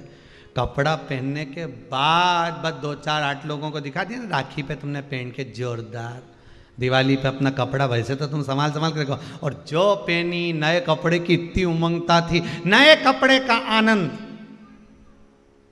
नए कपड़े की खुशी 1 दिन की होती है। कितने दिन की? जम के बोलो, 1 दिन। नई घड़ी की खुशी 2 सप्ताह की होती है। कितने सप्ताह? 2 हफ्ते तक तुम्हें देखिए हमारी तो जोरदार घड़ी, इमें तो चलो तो मालूम पड़ी जाए कितना कदम चला। अच्छा घड़ी तो बनी कि कितना कदम चला, खाने की नहीं बनी कितना खाया, घड़ी में ही मालूम पड़ जाए। कितने सप्ताह, कितने सप्ताह की खुशी? 2 सप्ताह की। नए कपड़े की खुशी 1 दिन की, घड़ी की खुशी 2 सप्ताह की, नया मोबाइल की खुशी 2 महीना की। 70,000 का लिया, 80,000 का लिया, 90,000 का लिया, 50,000 का लिया, 20,000 का लिया, 10,000 का लिया। नए मोबाइल की खुशी कितने महीना? 2 महीना की। पर शिव महापुराण की कथा जीवन में अगर एक बार करवा ली, उसकी खुशी मरते दम तक की रहती है, कभी नहीं चूक सकती। मैंने बेटे की शादी करी, वो अपनी जगह, उसकी खुशी रह गई अपनी जगह पर, बेटी की करी वो अपनी जगह पर, शिव कथा की जो खुशी है, वो आनंद है, वो सुख है, वो घटता नहीं, बढ़ता है। जब जब याद करोगे, अरे शिवपुराण सुनी थी, अरे शिवपुराण करवाई थी, अरे शंकर का अनुमोदन करवाया था, जीते जी। अब जितनी तुम्हें खुशी, तुम्हारी उतनी खुशी ऊपर भी। आनंद, भजन में जो आनंद है वो कहीं नहीं महाराज। मन लगा मेरा यार फकीरी में, मन लगा मेरा यार फकीरी,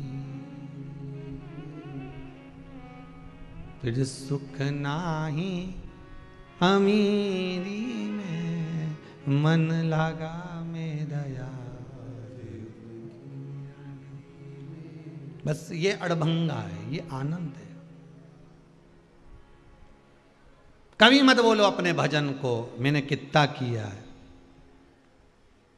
कभी मत काउंट करो कि मैंने कितना दिया है, कभी नहीं गिनती करना कि मैंने कितना दे दिया। उसने देने वाले ने दिया था, मैंने दे दिया।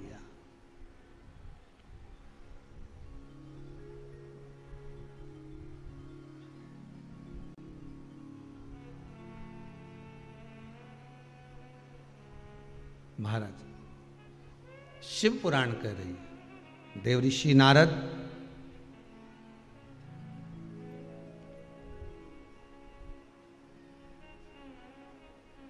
रुद्राक्ष की माला का सम्मान नहीं कर पाए थे जब तप कर कर आए थे। कथा जब शुरू हुई आज की, रुद्राक्ष शिव महापुराण जो दूसरे दिन की चल रही है, आज द्वितीय दिवस की चल रही है, उसका स्मरण करिए जरा कि पूजन करने का, दान करने का, भजन करने का, स्मरण करने का अहंकार नहीं आना चाहिए। मैंने कुछ नहीं दिया, भोलेनाथ जी ने मेरा हाथ पकड़ लिया, उन्होंने प्रेरणा दी कि जा वहां दान देकर आ, वहां धर्म करके आ, वहां ऐसा कर कर आ, वहां ऐसा करना। शिव कह रहे हैं तब हम जा रहे हैं। शंकर कहे तब कुबेरेश्वर धाम तक कोई पहुंच सकता है, शंकर कहे तब कोई यहां तक पहुंच सकता है, शंकर कहे तब लोग कथा तक पहुंच सकते हैं, शंकर कहे तब आप आस्था चैनल पर भी कथा सुन सकते हो, शंकर कहे तब आप कथा का अनुमोदन कर सकते हो, स्मरण कर सकते हो।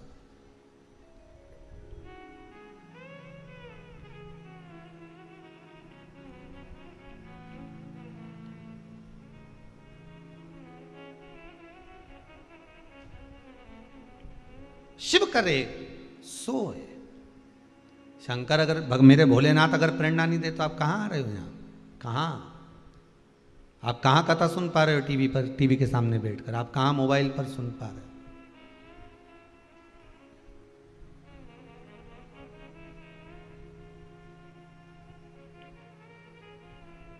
बस विश्वास शिव में है तो शिव तत्व मिलेगा। मेरा ईश्वर, मेरा भगवान, मेरा ठाकुर, मेरा भोलेनाथ, मेरा शंभू, मेरा राम, मेरा कृष्ण मिलेगा। अब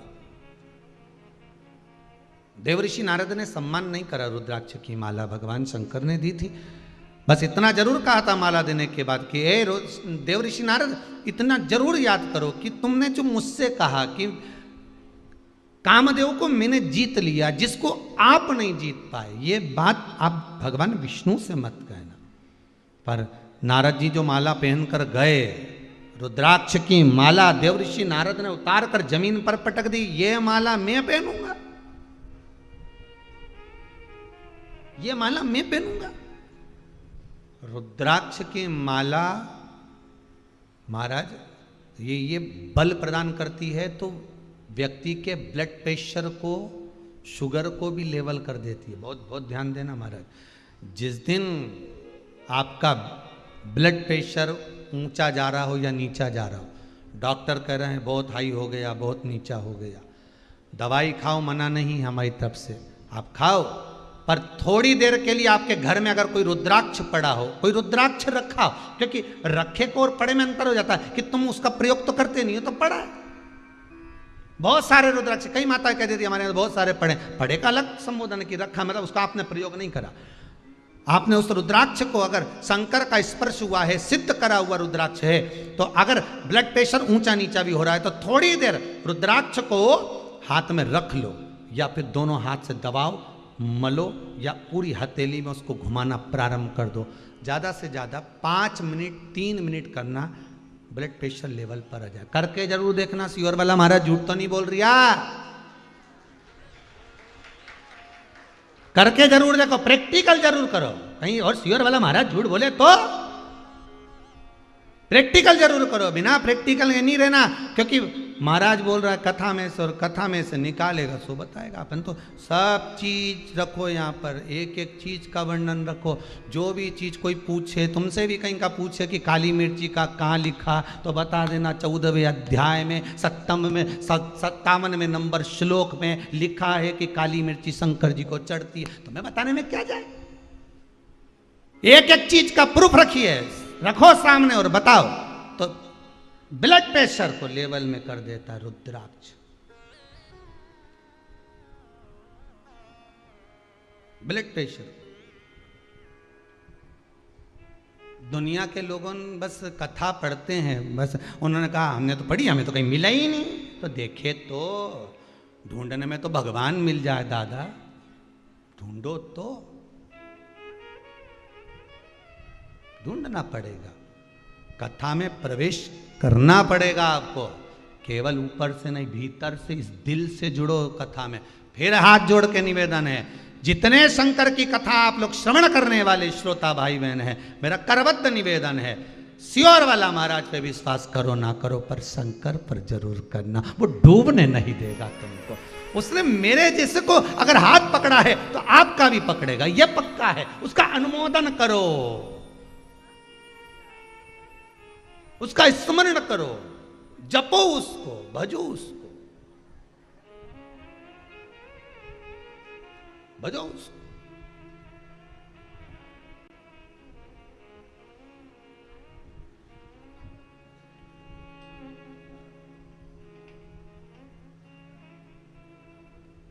उसका स्मरण कर कर देखिए। महाराज हाथ में जब ब्लड प्रेशर ऊंचा नीचा जा रहा हो, डॉक्टर कहीं दूर हो, आप ग्रामीण क्षेत्र में रह रहे हो, नहीं जान पाए, और किसी ने कह दिया कि ब्लड प्रेशर ऊंचा नीचा हो गया, रुद्राक्ष जो आपके पास में, उसको अच्छा जम कर हाथ की हथेली में उस रुद्राक्ष को श्री शिवाय नमस्तुभ्यं बोलकर, ओम नमः शिवाय पंचाक्षर मंत्र बोलकर, नमः शिवाय ओम बोलकर, जो आपकी मर्जी पड़े, शंकर को भज लो, उस काल अधिपति महाकाल का स्मरण कर लो, विश्वेश्वर मेरे विश्वनाथ का स्मरण कर लो, और उस रुद्राक्ष को मलो, होगा।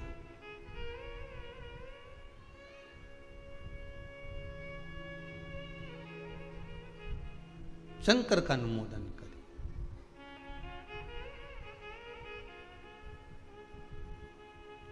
महाराज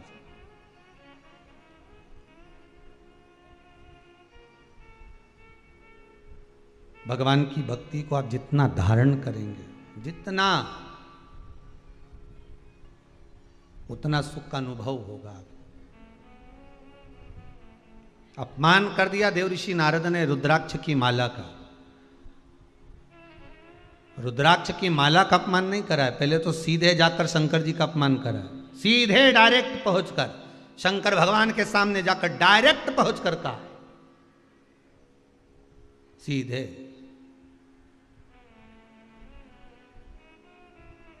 भोलेनाथ जिस कामदेव को आप नहीं जीत पाए उस कामदेव को मैंने जीता है। शंकर भगवान मन में सोचे बस बात तो यही है, तूने कामदेव को जीता, मैंने रिश्तेदारी जीती है।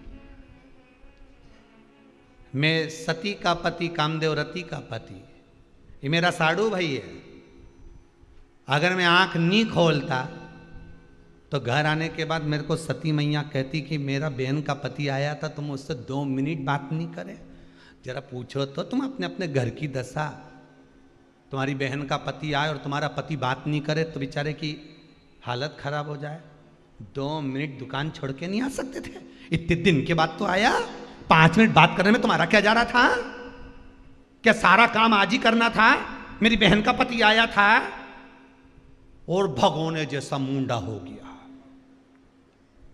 भगोने जैसा। रोटी नहीं खाए, न तुम्हें परोसे, परस लो खुद ही। मेरे बहन का पति आया। अब पति बोला तू तो मिली थी ना, तेरे बहन का पति आया तो मैं तो मिली, मेरे को तो सब रिश्तेदारी निभाना है, पर तुम कब निभाओगे? पति बोला मैं दुकान निभा लूं कि रिश्तेदारी, तू बता। अब तुम्हारा कोई आएगा तो मैं देखूंगी। पत्नी तुरंत बोली।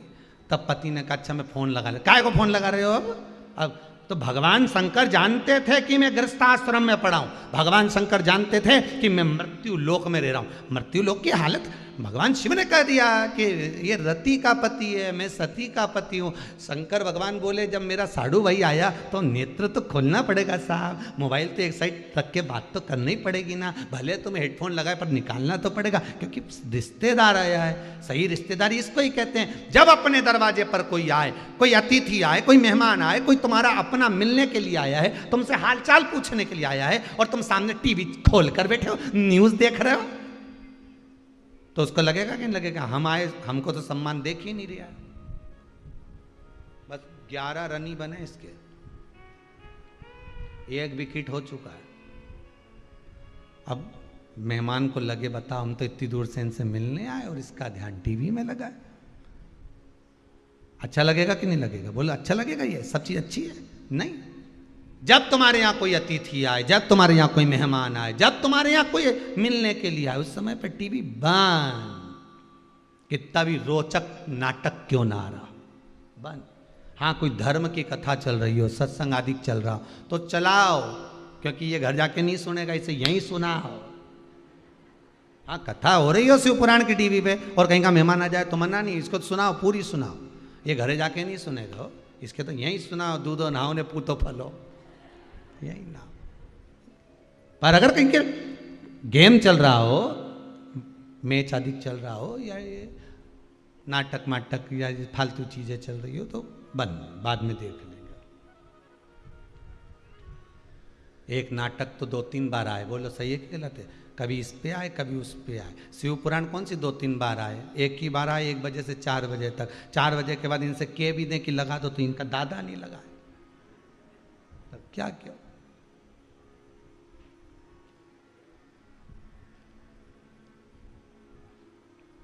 तो ये तो एक ही बार मिले, और अब की तो अभी 7 दिन की होने के बाद अब इसके बाद नंबर फिर लंबा है, थोड़ा आराम विश्राम करेंगे। बहुत समय से कथा क्रम से चल रही है, फिर देखेंगे महीने भर बाद, बाबा कृपा करेगा सो फिर मिलेगी। और रुद्राक्ष शिव पुराण की कथा मिल रही।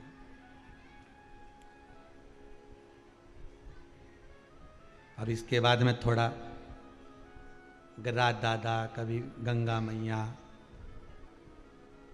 स्मरण कर ले, भगवत भजन हो जाए। करो स्मरण जितना है, भगवत नाम। देवऋषि नारद ने अपमान कर दिया, पहले डायरेक्ट जाकर अपमान करा, फिर वो माला को, रुद्राक्ष की माला को जमीन पर फेंक कर अपमान करा।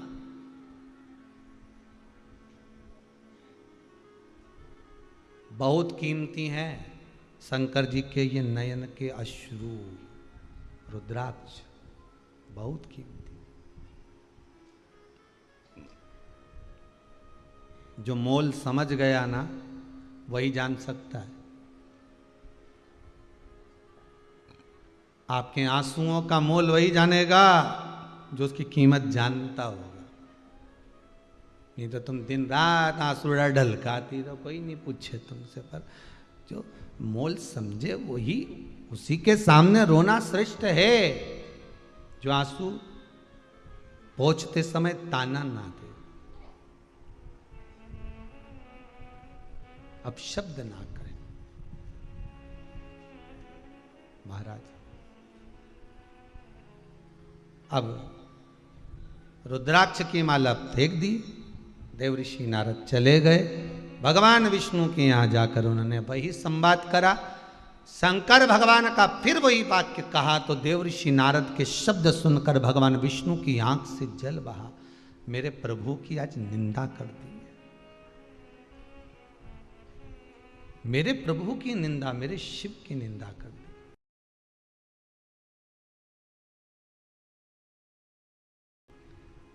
और नेत्र बंद कर कर देखा तो क्या देखा कि देव ऋषि नारद ने रुद्राक्ष की माला को भूमि पर पटक दिया था, जिसको नंदी ने उठा लिया था, जिसको नंदी ने उठाया है।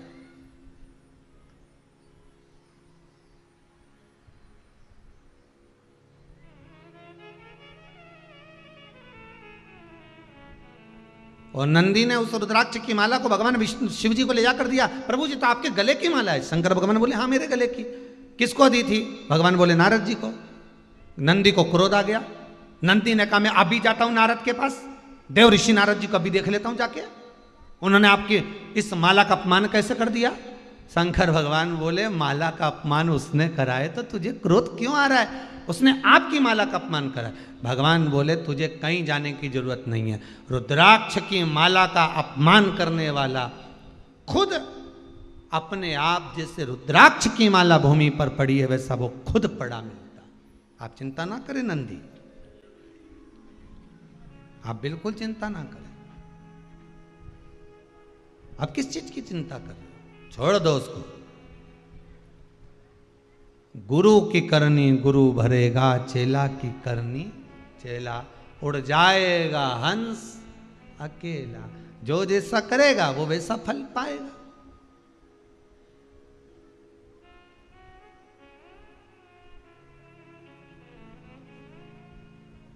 जैसा कर्म वो कर रहा है उसके अनुसार उसको फल मिल रहा है। उसने अगर अपमान करा है तो अपमान का फल, उसने अगर कुछ कहा है तो उसको वही चीज श्रवण करने को मिल रही है, उसको मिलेगा वो। आप अपने मुख से कहकर कुछ विचार ना करिए, अपने मुख से बोलकर आप उसका स्मरण ना करिए, छोड़ो।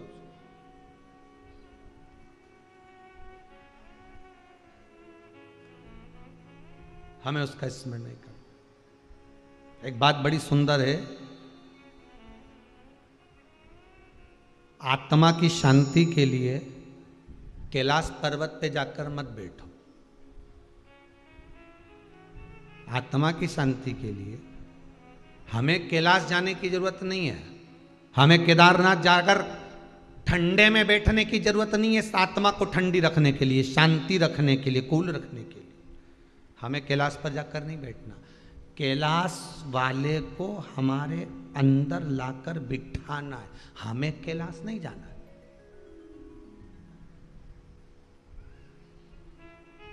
कई लोग कहते हैं गुरुजी कौन से तीर्थ में चली जाऊं, मैं बता दो, इतनी घर से दुखी हो गई, मैं तो मन करे कि तीर्थ चली जाऊं। तो भले चली जा।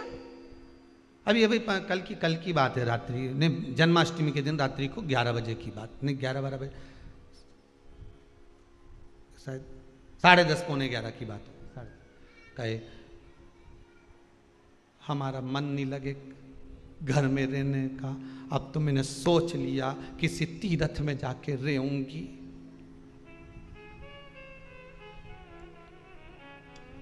हमने पूछा मां काय को जाएगी तीर्थ में? शांति तो मिलेगी हृदय को, थोड़ी ठंडक तो मिलेगी या जीवड़ा को। तो हमने कहा ठंडक चाहिए, शांति चाहिए तो तुम्हें कहीं जाने की जरूरत नहीं है। वो महादेव को कैलाश पे से निकाल के लाओ और उसकी कथा, उसका भजन, उसका मंत्र, उसका नाम, उसका स्मरण, उसकी याद इस दिल में लाकर बिठा दो। जब कैलाश पे रहने वाला दिल में आ जाएगा तो दिल तो वैसे ही ठंडा हो जाएगा, फिर बेचैनी रहेगी ही नहीं। अरे गुरुजी बहुत प्रयास करूं पर घर का ये बहुवन तुम्हारे 2 मिनट भजन करने दे, तो तू भजन करे कि बहू का मुंडा देखे? अरे कई मुंडा देखो प्रेम से तो रोटी नहीं दे, मत दे, नहीं देनी मत दे। पेट किसने दिया? भगवान ने। तो रोटी कौन देगा? बहू देगी। बहू की सामर्थ्य था जो तुम्हें रोटी दे दे? अरे बोलो तो, संसार में किसकी सामर्थ्य था जो तुम्हें भोजन दे दे? पूरे अगले वर्ष का लॉकडाउन देख लो जीजियों, सब बंद। पति भी घर में 4 महीना से, दुकान नहीं चले, व्यापार नहीं चले, व्यवसाय नहीं चले, कहीं नहीं, आटा चावल दाल शक्कर सब खत्म। उसके बाद भी रोज पोया बन रही है, रोज हलवा, रोज नया नया आइटम खाने का, खमन बना लो, इडली बना लो। पूरा दिवाली का फंक्शन तो तुमने 4 महीना में कर लिया। कौन लाके दे रहा था? कोई कमाने नहीं जा रहा था। जब कमाने जाते थे तो ठंडी रोटी मिलती थी, टिफिन की निकाल कर खाओ, ठंडी खाओ। पर जब से घर में पड़े थे रोज गरम मिल रही थी, गरम गरम, ताती ताती लाके दे लो जी, एक गरम और लो। और भेरू भी ऐसा खाए ना, मैं टीवी देखता जाए, ठीक तो लिया। और 4 बजे ने तो क्या चना लिया ने, ये लिया। सबसे ज्यादा आफत तो बेचारी ये माताओं की बनी, इनने खूब कोसा हुआ कोरोना के, खूब ना जाने कहां से आ गया, बना बना के मरी जाए। और रात्रि को फिर पति बोले जा जरा 2 बिस्कुट और 1 गिलास दूध लिया, मेयर से मत बोलना। 7 बजे से जो बनाने पीली सब खूब बनाया। सही परीक्षा तो सबकी थी, पर सबसे ज्यादा परीक्षा इनकी थी। इधर इनके झेलो, इधर बच्चा उनके, लड़ रहे, झगड़ रहे, गुस्सा कर रहे, सामान फेंक रहे। उधर से अम्मा बब्बा, उधर से मायके की याद आ रही। पर बस उनमें ना ट्रेन चले ना बस चले, जिबड़ा करे, पंख होते तो उड़ जाती, कहां जा।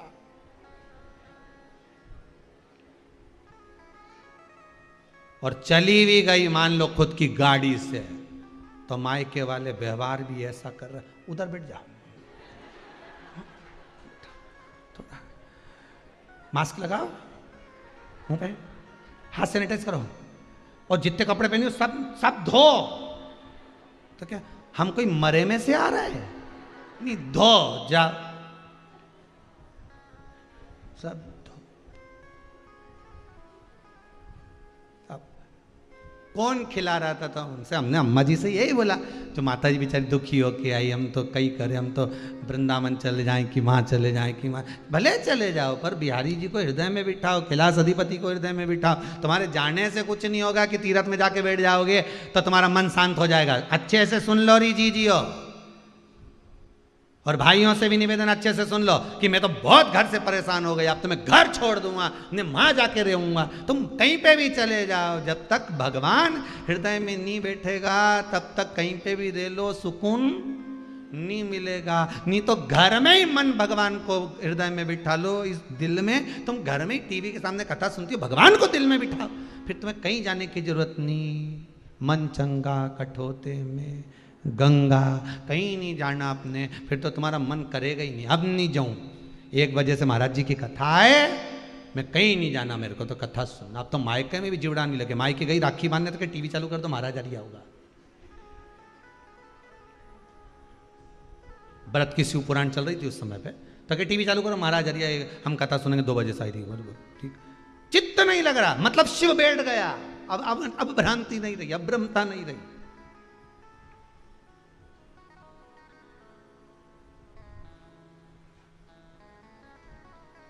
शिव को बिठा लो, देव ऋषि नारद ने अगर रुद्राक्ष की माला फेंकी है तो ये उसकी दशा है। तो नंदी ने कहा वो देव ऋषि नारद हैं, कितना बड़ा पद मिला है उनको।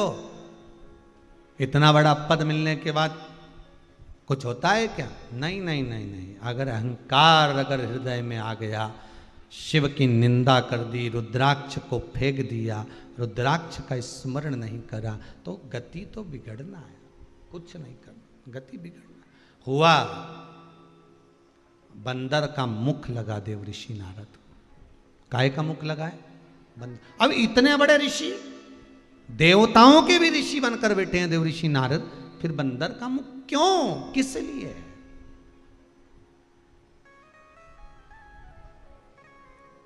समय को देखते हुए आप अगर भगवान की भक्ति में लग गए तो ठीक है। बचपन में परमात्मा के आगे झुक जाओ, ना बने जवानी में भगवान के आगे झुक जाओ। जवानी तक भी ना झुके तो अधेड़ी में भगवान के आगे झुक जाओ। अधेड़ी तक भी नहीं झुके तो बुढ़ापे में भगवान ऐसा झुकाता है कि कमर की हड्डी तोड़ के हाथ में डंडा पकड़ा दे। फिर जमाने के आगे झुक झुक के चलना पड़े, उससे अच्छा पहले ही झुक जाओ, कुछ नहीं जाएगा अपना। दंडवत सीधा प्रणाम, सीधा प्रणाम।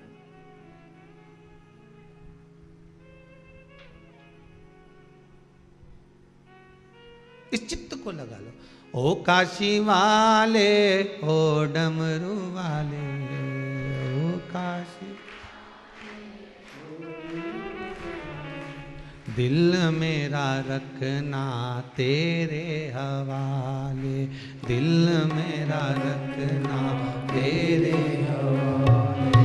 ओ काशी वाले, ओ डमरू वाले, ओ काशी वाले, ओ डमरू वाले, ओ काशी वाले, ओ डमरू वाले, ओ काशी ओ दिल मेरा रखना तेरे हवाले, दिल मेरा रखना तेरे हवाले, ओ दिल मेरा रखना तेरे हवाले, दिल मेरा रखना तेरे हवाले। ओ काशी वाले, ओ डमरू वाले, ओ काशी वाले, ओ काशी वाले, ओ डमरू वाले, ओ काशी वाले, ओ डमरू वाले, ओ दिल मेरा रखना तेरे हवाले, दिल मेरा रखना तेरे हवाले, ओ दिल मेरा रखना तेरे हवाले, दिल मेरा रखना तेरे हवाले।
तेरे दर पे हैं कब से पुकारे, तेरे दर पे कब से पुकारे, तेरे दर पे हैं कब से पुकारे, तेरे दर पे कब से पुकारे, दिल मेरा रखना तेरे हवाले, दिल ओ दिल मेरा रखना तेरे हवाले, दिल मेरा रखना तेरे हवाले। ओ काशी वाले ओ डमरू वाले, काशी वाले ओ डमरू वाले, हे ओ काशी वाले ओ डमरू वाले, काशी वाले ओ डमरू वाले। ये दिल मेरा रखना तेरे हवाले, दिल मेरा रखना तेरे हवाले, ओ दिल मेरा रखना तेरे हवाले। दिल मेरा रखना तेरे हवाले। ओहो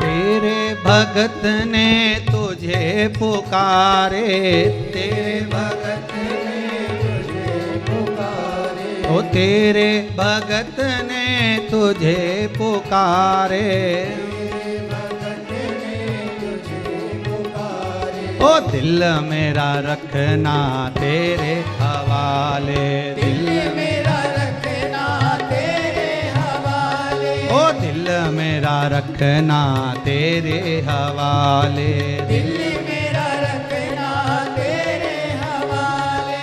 ओ काशी वाले ओ डमरू वाले, काशी वाले ओ डमरू वाले, ओ काशी वाले ओ डमरू वाले, ओ काशी वाले ओ डमरू वाले। और दिल मेरा रखना तेरे हवाले, दिल मेरा रखना तेरे हवाले, ओ दिल मेरा रखना तेरे हवाले, दिल मेरा रखना तेरे हवाले, ओ दिल मेरा रखना तेरे हवाले, ओ दिल मेरा रखना तेरे हवाले, ओ दिल मेरा रखना तेरे हवाले, दिल मेरा रखना तेरे हवाले। आओ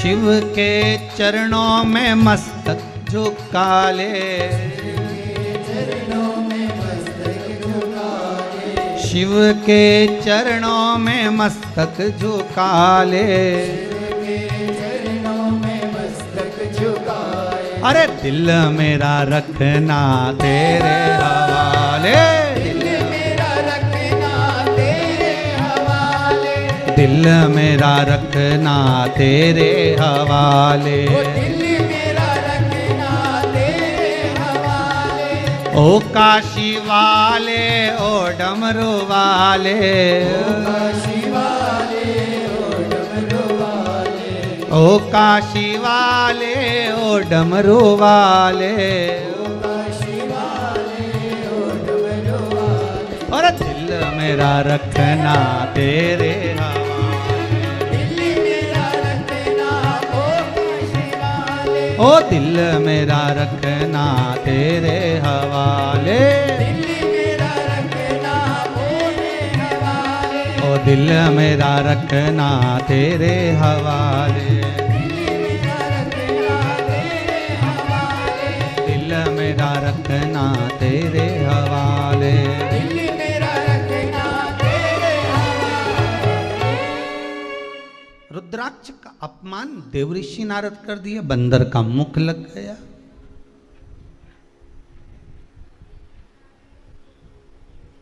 और मुख बंदर का लगा। आखिरी में करना क्या पड़ा? चंद्रभागा नदी के तट पर जाकर शिव की आराधना करी। मेरे भूत भावन भूतेश्वर मेरे शंकर की आराधना। एक बात याद रखिएगा, भक्ति में निकले हुए अश्रु का एक आनंद ही दूसरा है। संसार के लिए रोए वो एक अलग बात है, परिवार के लिए रोए वो अलग बात है, पर भगवान के लिए रोए वो एक अलग बात है।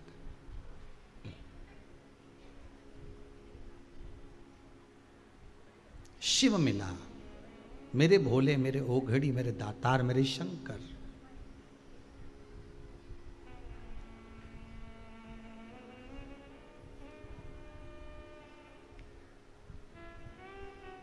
ये रुद्राक्ष का जो ये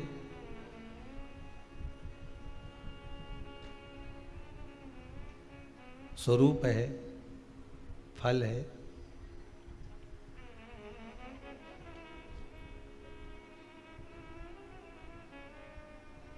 सती मैया जब चली गई, रुद्राक्ष का पौधा कब उत्पन्न हुआ था? भगवान ने ऐसा आंसू कब गिराया था? किसके लिए गिराया था? जो ये रुद्राक्ष का पौधा उत्पन्न हुआ, किसके लिए रोए थे? जो अश्रु रुद्राक्ष बन गया था, शंकर का ही स्वरूप प्रकट हो गया था।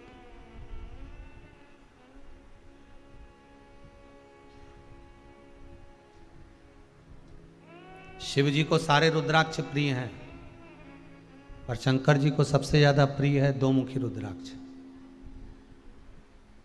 कौन सा रुद्राक्ष? दो मुखी रुद्राक्ष। शिव को सारे रुद्राक्ष प्रिय हैं क्योंकि शंकर के नैन अश्रु से बने, पर दो मुखी रुद्राक्ष शंकर को अधिक प्रिय है क्योंकि वो सती और शिव का स्वरूप है। जिसके लिए आंसू बहाया था वही सम्मुख में आया था। सती मैया चली गई, तब साधना में शंकर जी बैठ गए। ये सारा संसार जानता है कि उस तप साधना को तोड़ने के लिए कितना प्रयास करा गया। तीसरा नेत्र खुला, कामदेव जलकर भस्म हुए, ये सब कथा बहुत बहुत बहुत बात की है। हजारों वर्ष निकल गए, रामचरितमानस में भी लिखा हुआ। आप अगर शिव पुराण नहीं सुने तो रामचरितमानस का स्मरण करिएगा, उसमें भी लिखा है हजारों वर्ष निकल गए, हजारों वर्ष भगवान तप साधना में लगे थे, उठ ही नहीं रहे थे।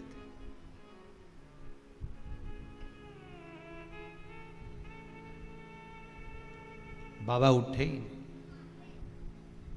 तप करते करते बाबा को आज मेरे ओघड़ी दादा को, मेरे शंभू को, मेरे शंकर को आज कहीं सती का स्मरण हो गया। जब एकांत में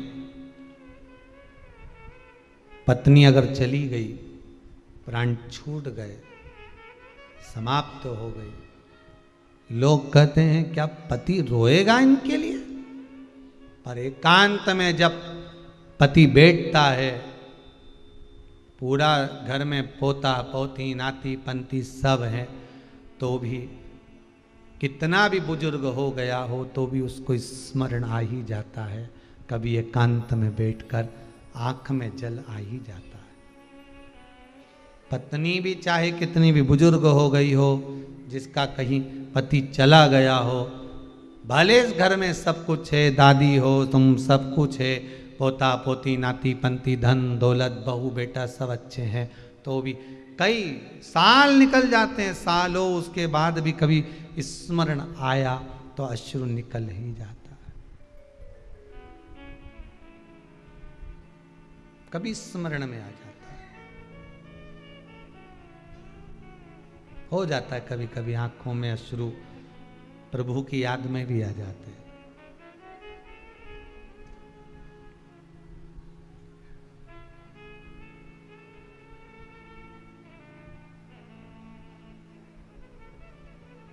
कभी कभी आंखों में अश्रु आ ही जाते।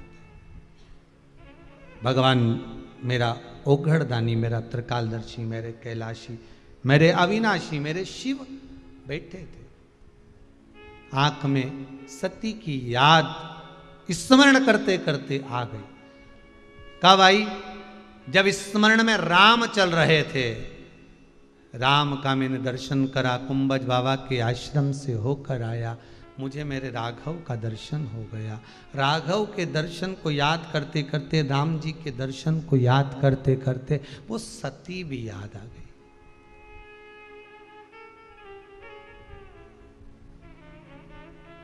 कभी कभी आपके साथ भी हुआ होगा, कहीं शंकर जी के मंदिर आप लोग गए होंगे, तो शंकर जी का पूजन करते करते तुम्हें भी कभी ना कभी सीहोर की शिव पुराण की तो याद आई जाती होगी। हमने सीहोर के महाराज जी के मुंह से सुना था, हमने सीहोर वाला महाराज के मुख से सुना था। कई मंदिरों में तो पूजन करते समय भी स्मरण आ जाता है। अगर कोई कुछ चढ़ाता दिखेगा ना तो पंडित जी भी समझ जाएंगे सीहोर वाला महाराज कुछ बोला होगा। फूल वाले माली के यहां सामान लेने जाओगे ना तो माली भी समझ जाएगा, क्यों सीहोर वाला महाराज बोला है क्या। किराना की दुकान पे से कुछ भी सामान अलग से लेने जाओगे तो कहते सीहोर वाला महाराज बताया होगा। मतलब सीहोर वाला महाराज नहीं है, शंकर तुम्हारी चित्त वृत्ति में बैठ गया है और शंकर की याद एक एक व्यापारी के भी हृदय में बैठ गई है। शिव का स्मरण हर जगह पर हो गया, शंकर का अनुमोदन हर जगह पर है, शिव का स्मरण हर जगह पर।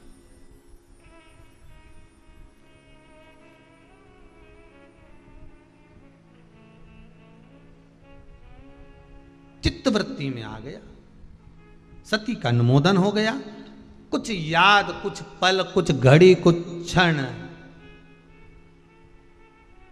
आ गए और मन में आया, ओ काशी वाले, ओ डमरू वाले,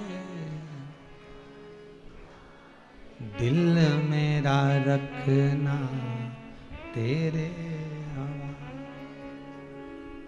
ये मन चित्त जुड़ गया, बस हृदय पहुंच गया माता सती के स्मरण में। भगवान भूत भावन भूतेश्वर भगवान शंकर के नयन से अश्रु गिर गया माता की याद में, सती अम्बा की याद में।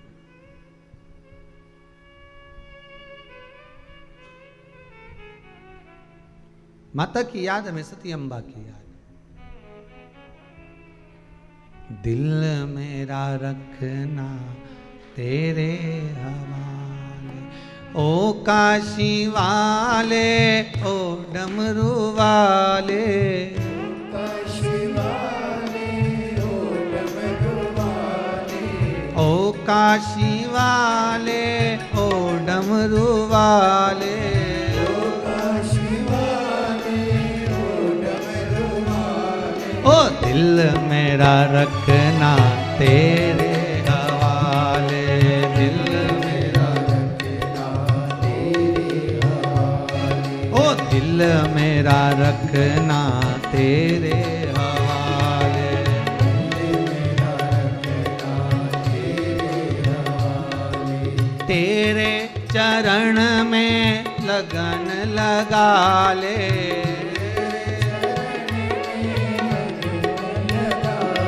ओ तेरे चरण में मुझे भी बिठा ले, तेरे चरण में मुझे भी बिठा ले, ओ दिल मेरा रखना तेरे हवाले, दिल मेरा रखना तेरे हवाले, ओ दिल मेरा रखना तेरे हवाले, दिल मेरा रखना तेरे हवाले, ओ काशी वाले, ओ डमरू वाले, ओ काशी वाले, ओ डमरू वाले, ओ काशी वाले, ओ डमरू वाले, ओ काशी वाले, ओ डमरू वाले, अरे दिल मेरा रखना तेरे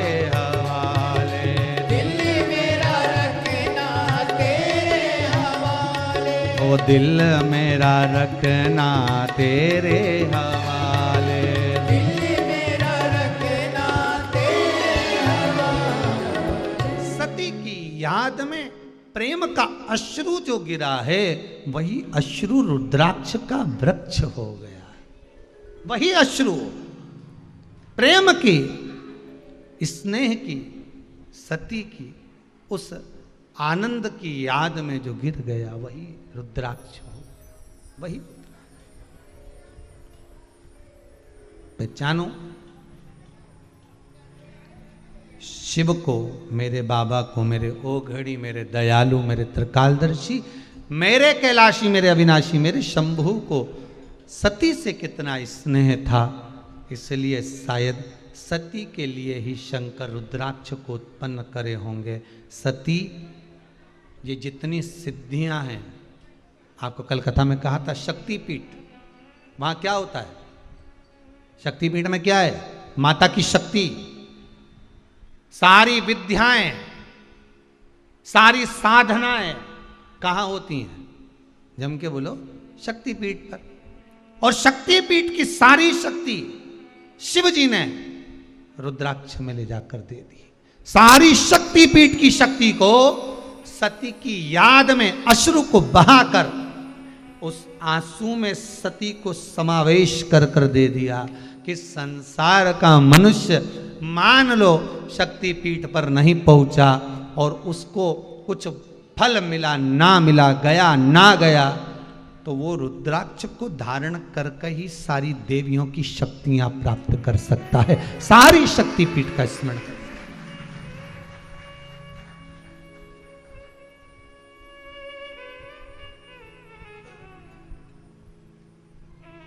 सारी शक्तियों को उत्पन्न, सारी शक्तियों को प्रकट,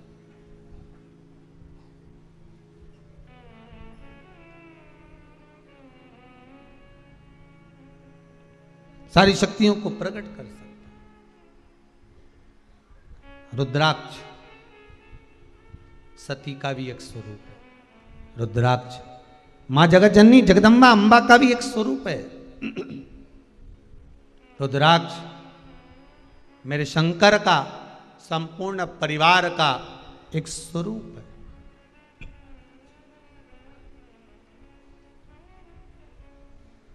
जो 13 मुखी रुद्राक्ष होता है ना, 13 मुखी रुद्राक्ष, महाराज, जिस परिवार में बहुत झगड़ा चल रहा हो या प्रॉपर्टी को लेकर अदालत में केस चल रहा हो, या परिवार का कोई व्यक्ति बंधन में पड़ा हुआ हो, कहीं किसी रूप में उसको किसी ने कैद कर लिया हो, बंधन हो या प्रशासनिक बंधन हो, या अदालत में कोई कार्रवाई आदि चल रही हो, कोई 13 मुखी रुद्राक्ष जो है, शंकर भगवान का संपूर्ण परिवार उस 13 मुखी रुद्राक्ष में होता है।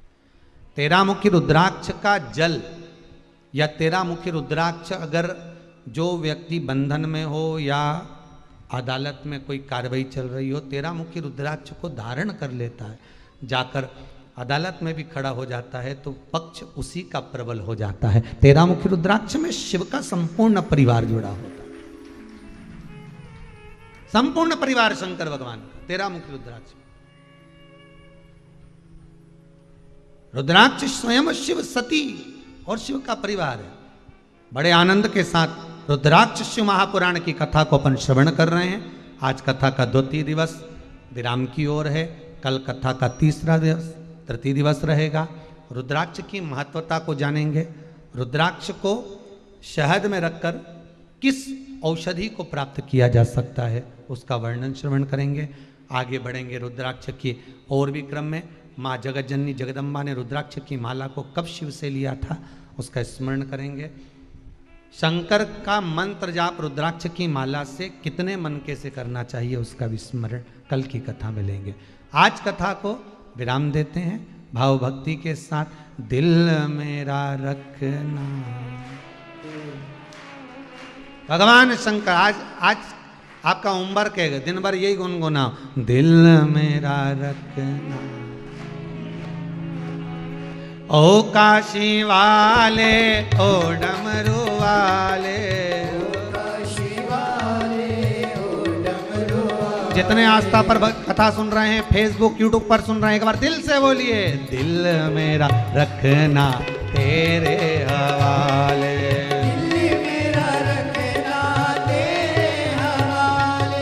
दिल मेरा रखना तेरे हवाले।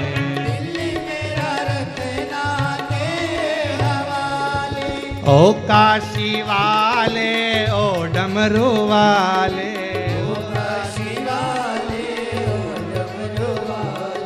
ओ काशी वाले, ओ डमरू वाले।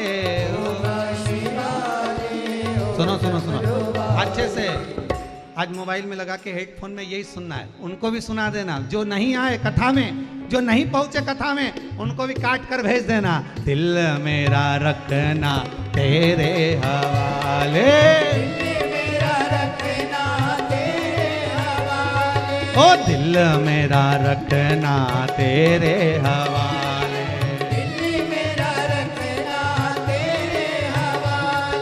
तेरे भगत ने तुझे पुकारे,